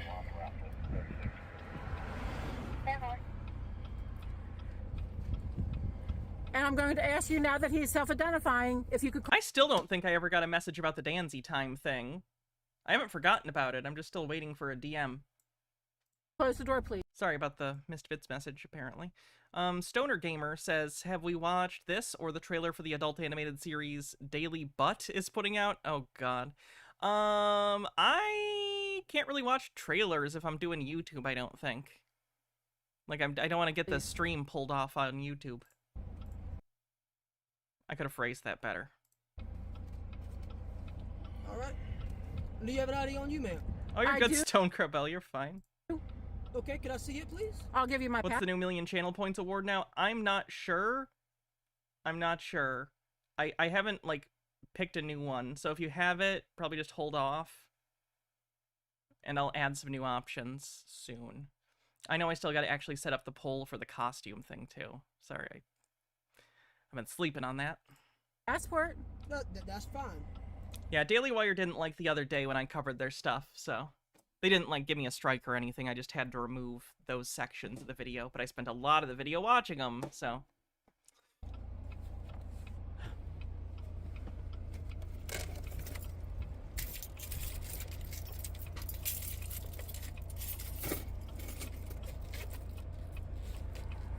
A million points gives Sume another Rickroll for the year? That's actually funny.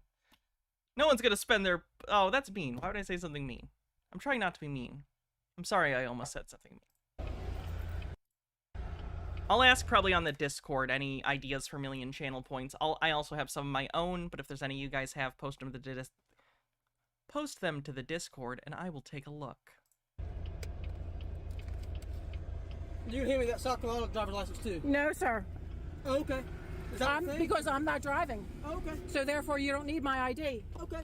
Sure. So therefore, I'm giving you my passport. Yes, for ID. Yeah, I'm still going to ask you to fill out the vehicle, though. I'm not getting out of the vehicle, sir. Okay, I didn't do a crime. I've asked you now to fill out the vehicle. I don't have to get out of the vehicle, sir. I did no crime. Okay, well, state law says that I can ask you to get out the vehicle if I want to, okay? And I am asking you, based on your actions so far, I'm asking you to get out the vehicle. Welcome. Thanks for 100 bits. So he's getting out, sir, just so that sir, just to let you know, he's getting out of the vehicle. He is. Can you step out of the car too? I will not. There's no reason why I need to. Can you please step out of the vehicle? No, I cannot. Ma'am, can you please exit the vehicle for me? Why? What did I do?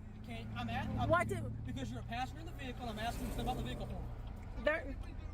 I've explained that to you, okay? Just give me a... Where do you post? Let's see. I will make a thread for it right now. Let's do it under general. I'll make a thread.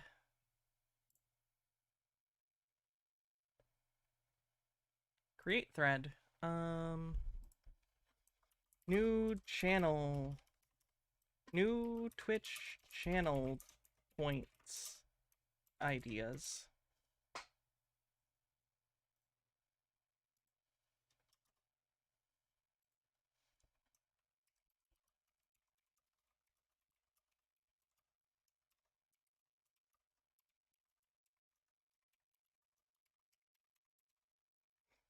It'll just be in general for Twitch channel point reward suggestions, and then if you'd like, you can say like, hey, for this many points, you could do this, or you could just give an, a thing you think would be interesting, and I can ascribe points to it, whichever. A second. I will not step out. Some new channel points ideas: 1 million channel points, Danzy time, 2 million channel points, 2 Danzy times. You've seen Wacko's Wish.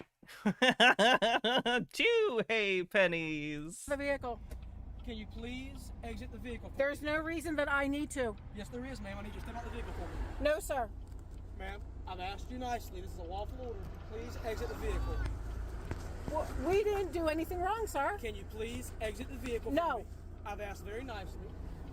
Okay. And I'm telling you that there was no reason for me to get out of the vehicle. I'm asking you very nicely, ma'am.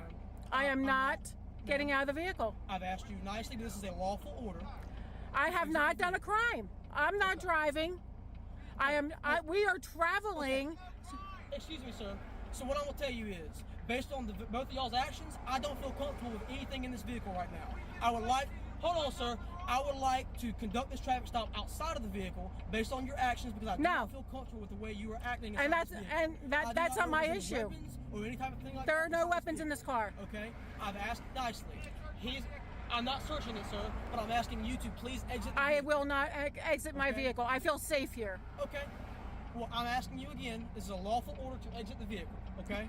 I am not going to exit the vehicle. I feel safe here. I do not feel safe on the middle of the road. Coming, but when they get here, we can address that, okay? But I'm going to ask you again. I feel safe here. You have a weapon. I do not.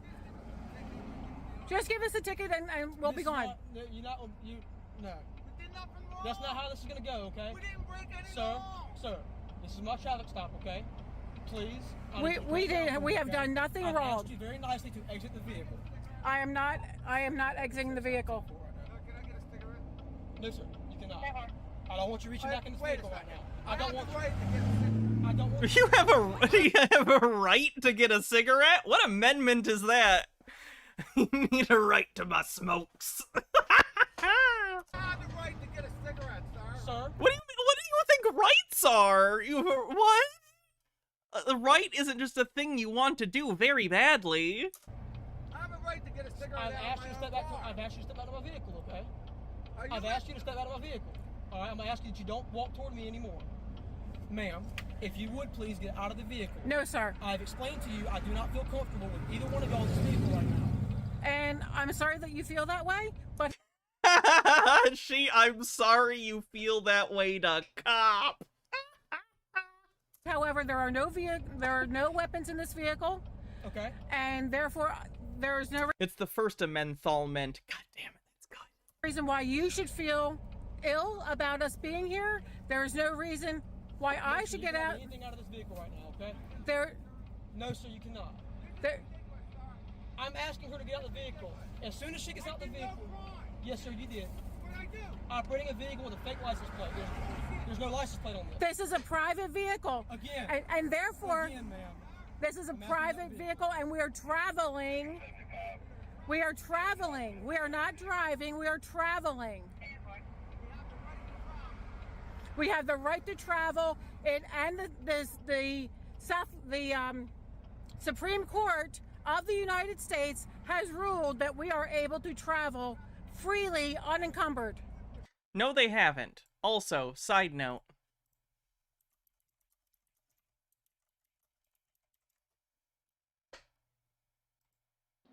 I hate the Supreme Court! Doesn't your mother want you? This isn't some kind of communist daycare center. No. Yes, it does. No, sir. We have the right to travel. No, sir. Okay. All right. Look it up. Educate yourself. We are able to travel free and Do your own research, I tell you, at the side of the road while you're awaiting backup. Unencumbered in our own private vehicle. Okay, that's great and all, okay? And this. There's a thread under general, under general, there'll be a thread that says new Twitch point channel ideas. And the United States Supreme Court. I will not be harassed in my personal domicile, bitch. Has ruled on this multiple times. Again. I too like Breaking Bad, alt fact. I love Jesse. Again, this is my traffic stop. Okay? I'm conducting this. Alright? I need both of y'all to relax. I'm asking you, once again, is it a lawful order to exit the vehicle? Okay? I'm not trying to make this any harder than it needs to be, but I'm asking you to exit the vehicle now, okay? I am not exiting the vehicle. I feel safe here. Okay. You have. Watch her. No, watch her. I'm not going to cause any issue. but I am not going to leave my vehicle. I feel safe here. Y'all have weapons. I do not. I am not leaving my vehicle. Ma'am, all we need you to do is step outside, okay? And why is that? Again, ma'am.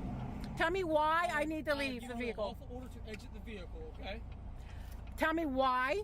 Please tell I need to me leave. why. Could I have a supervisor, please? Just hold on 1 second, ma'am. Could I have a supervisor? I believe someone is coming. I would like a supervisor. I mean, no. Why does she think being inside a car will magically protect her from bullets? I don't think it's as direct and literal as that. I think it's a way of her feeling in control. If she agrees with the officer's demands, he's in charge of the traffic stop, and all of a sudden, he has authority over her. Of course he does anyway.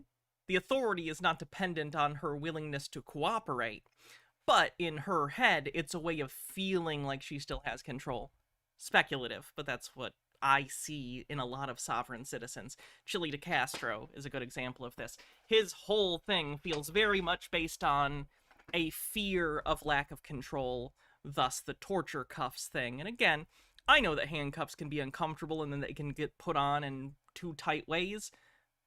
That's not what he's saying. He is saying they are always torture. And I think for him in particular they are, because he has a phobia of lack of control. And it causes him to have, like, anxiety attacks and stuff.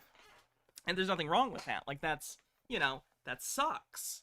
But he should be responsible for, you know, understanding why he feels the way he does instead of projecting it outwards and assuming everyone feels this way.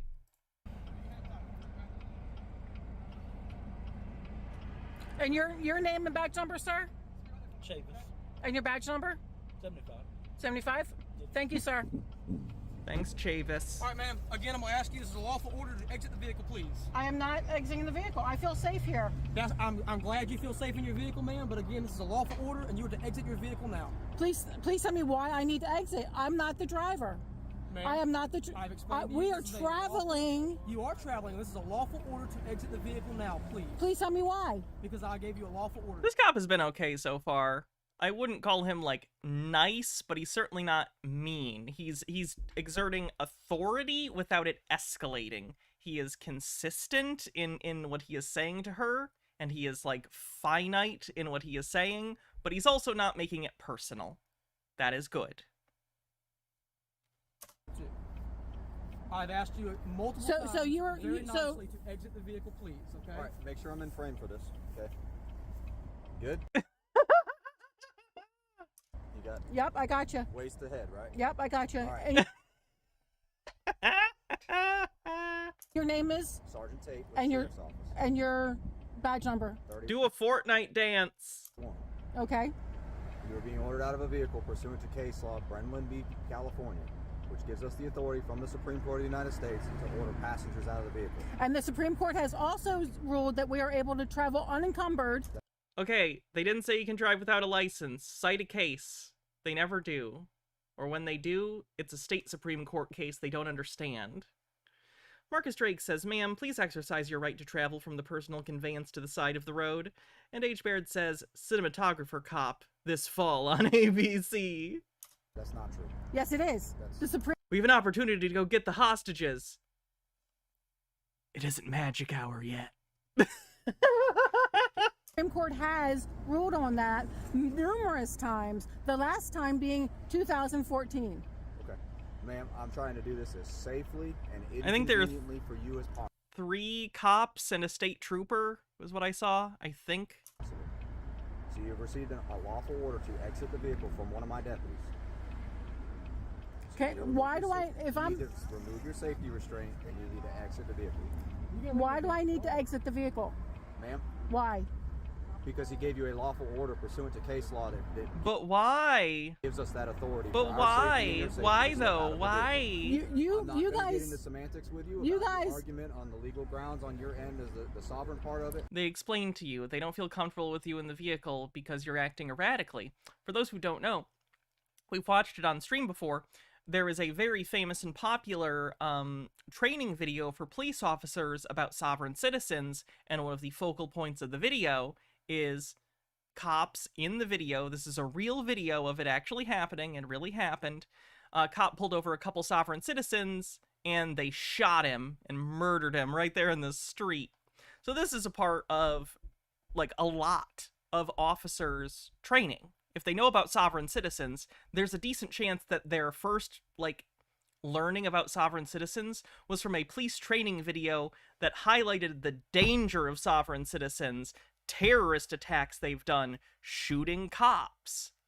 So in their head, their view of sovereign citizens is very weighted towards the extreme, and sovereign citizen beliefs are already in an extreme belief, but they're even looking at the fringes of that, like those that are very violent. So when he's saying, I don't feel comfortable with you in the car, that's why. They're afraid you have guns in the car that as soon as they arrest your husband, you're going to pull out and shoot him in the head. Is that reasonable? No, not really, but again, that's more a systemic problem with how police view the public and interactions with the public, and you're not going to fix that systemic issue here at the side of the road. So pragmatically speaking, the best thing you can do here is follow the orders, and if anything has been done incorrectly, deal with it in court.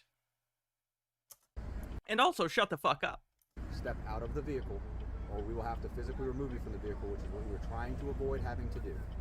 I do not give you permission to search me or my property. Okay, please step out. I do not give you permission to search my vehicle. I do not give you permission to do it. Searching anything right now, man. Step out of the vehicle. But again, I have asked you numerous times on body But there's camera, no reason this for is me a to do lawful so. order to Whether exit you- the vehicle. There's no reason for me to do so. Whether you think there's a reason or not is irrelevant in this entire scenario, okay? Step out of the vehicle on your own accord, under your own power. That's what I'm asking you to do right now. It worked! It worked. He's finally said, with your own power, do it. And this is bullshit. This is me but... That's what I'm asking you to do right now. Step out of the vehicle on your own accord, under your own power. That's what I'm asking you to do right now. It finally took him reframing the situation away from get out of the car to under your own volition, with your own power, get out of the car. Reframing it as less disempowering. It's still, of course, not empowering, but it's less disempowering. She finally gave in. Maybe a coincidence, but it's something that I noticed.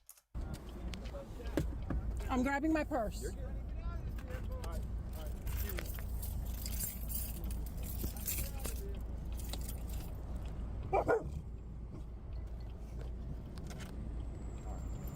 Sume with a link.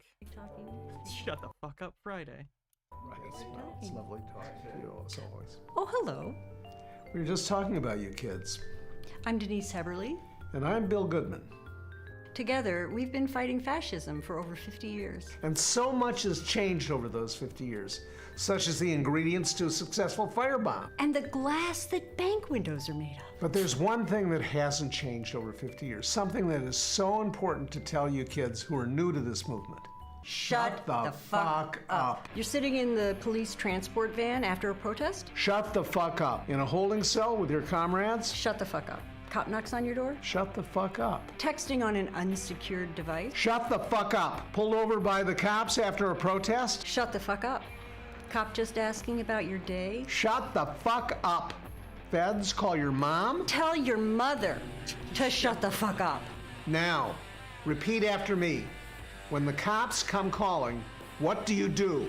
Shut the fuck up! National Lawyers Guild, Detroit and Michigan chapter. My state's pretty cool. Where was that?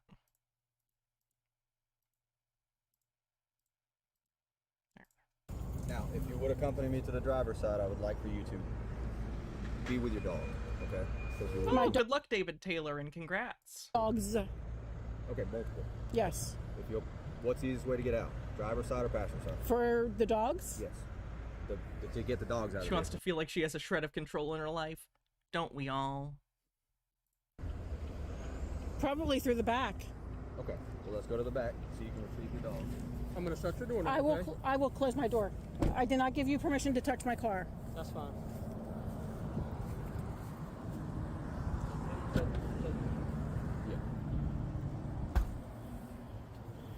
Get a jacket. Can I hand him his jacket? Yeah.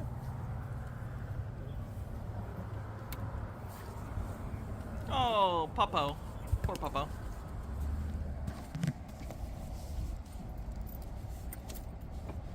My property, do not touch. Can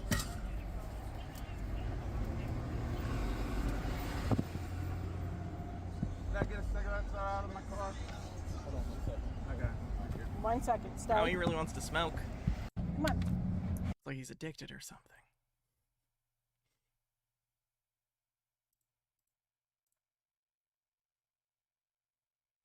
This one didn't have the original source. The original source had been deleted, so we have to watch this. But this will probably be the last one we do. Dinner's almost here, and there's 5 minutes in this video. So Can you give me your name, please, sir? I can't. Credit to Van Balian for having a copy of this. I'll skip over his commentary, and if you want to check out Van Balian, here's a link in both chats. But the original got deleted, so. MH Darkbeast says, we all need to celebrate the Year of the Rabbit, so can't wait to get this Usagi Yojimbo Year of the Rabbit 4-pack from NECA. That sounded like an ad read. Sounded like an ad read. It wasn't. But I'm happy for the Usagi Yojimbo. Sorry, I don't... I only know about him because he was DLC in the Turtles game recently. That's a fun... I don't usually like side-scroller beat-em-up, like Double Dragon type games, but that recent, Shredder's Revenge was fun. Right, at the moment, and you're under arrest. Driving otherwise... What for? You don't have to say anything, but in my own defence, if you don't mention one question, all right, wait. Court, anything you do say may be given an evidence. Right, let me give you the details. That was quick. Onto the utility thing. Anyway, he goes into the usual. Right, let's get into the video. I don't answer questions. Can I just ask again? Would I get a burger? And some cheese fries? Excuse me, brother. I'm just talking to somebody. Excuse me. Excuse me, sir. Go on. You've been stopped because there's an information report on your vehicle, sir. Excuse me, because you're driving a vehicle on the road, I'm asking you if you can give me your details so I can check your driving licence, sir. Yes, but there has been no breach of the peace. There has been no crime committed. Am I being detained? There's been no breach of the peace. Am I being detained then? There's been no breach of the peace, but I need to ascertain. Please, sir, would you answer my question? You have the documents. Am I being detained? You are at the moment because I don't know that you have got. Under what charge? I don't know that you have got a document, a driving licence. I am very, very busy today, sir, and I am free to leave, aren't I? What's your name, sir? I am free to leave, aren't I? Here, sir, am I being detained? If you don't show me a driving licence, I'll have to. That's not a crime, sir. That's not a crime. Okay. I don't have a driving licence. I've already just informed you that I'm waiting. You haven't got a driving licence. Not on my possession at this moment in time. You don't have to. I'm asking you for your name. I don't have to provide you any details because there has been no crime committed, sir. Is all I am stating. I will arrest you. For what? On suspicion of driving otherwise in accordance with a licence and no insurance. You have no reason to believe that that has occurred. I can't believe otherwise, and you aren't giving me any information. Well, I don't have to, though, do I? Under this circumstance, that's what I'm saying. Under the Road Traffic Act. No, mate, that's not. I'm sorry, that's not something that. Are you going to give me any details or not, sir? I don't. I've yet to ascertain why I need to. Because you're driving a motor vehicle on a road, sir. I've just informed you that this matter has already been handled. What do you mean it's been handled? Handle it by providing your license, or in this case, the crime right now. Right. That's just so you are. I have Shredder's Revenge on PlayStation 5. You are now wasting my time. You are, mate, because this matter has been handled. This matter has been. Please check with the car registration. You'll be able to check. Doesn't tell me who you are, sir. Would you like to get on the radio to your superiors, then? Would you like to get on the radio to your superiors? And run the license plate. That doesn't tell me who you are, sir. That doesn't tell you who I am, but that tells you that matter that you're pulling me over for now and detaining me unnecessarily for on the roadside. If there wasn't a police what I'm saying to you, you are being incredibly rude. You are being incredibly rude. I'm not being rude. You are here acting under oath today. You are here for my protection. Rude. You are here for my protection. I'm here for everybody's protection. If you haven't got the documents for this vehicle... nobody carries documents for vehicles. Yes, they do. What? That's a requirement. What are you talking about? Like registration? Is that what he means? Or is that a different meaning in UK? I assume he means like the registration and ownership paper stuff. You are required to carry that in the US. I kind of assume the UK has something similar. I don't have to, because there's been no crime committed, and there is nothing here that you need to detain me any further for. Yes, there is. There isn't. There is. You've yet to... Have you got a driving licence for this vehicle, sir? I do not... what? You don't have driving licences for vehicles. You have driving licences for the person. Can you... Come on now, mate. You're keeping me up. If you'd like to send me any of the particulars, further details for this incident, can you give me your name, please, I would happily accept them via the post. Your name, please, sir. I can't. Sorry, I don't know the question. At the moment, and you're under arrest. I love the argument that he was like, cars don't have driver's licenses, people do. Yeah, you're being intentionally obtuse. Otherwise, what for? You don't have to say anything, but in my own defence, if you didn't mention one question, all right, wait. Anything you do say may be given in evidence. Right, let me give you the details. Let's do this properly. Well, you're not doing it properly, are you? Let's do it properly. You're not doing it properly, are you? Oh, I like how he suddenly wanted to identify as soon as those silver bracelets came out. Did that same begging and crying continue? And is that why you cut the video off so abruptly? What a shame. I would have loved to see that. Anyway, thank you so much for watching this short clip, guys. If you enjoyed it, then please leave me a like, share the video, and subscribe to the channel. Thank you also to my channel members and patrons for your continued support. I really appreciate it. Right. Fun. Alright, let's do a raid for Twitch.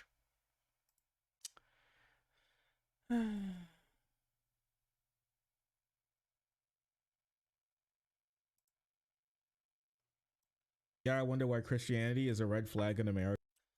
Alrighty, I'll see you guys later. Love you, Mr. Blast.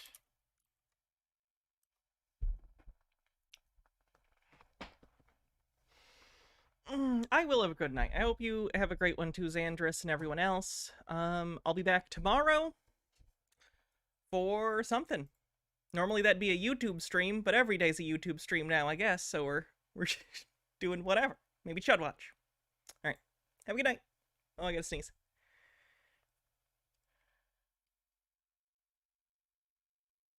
It went away, I'm good.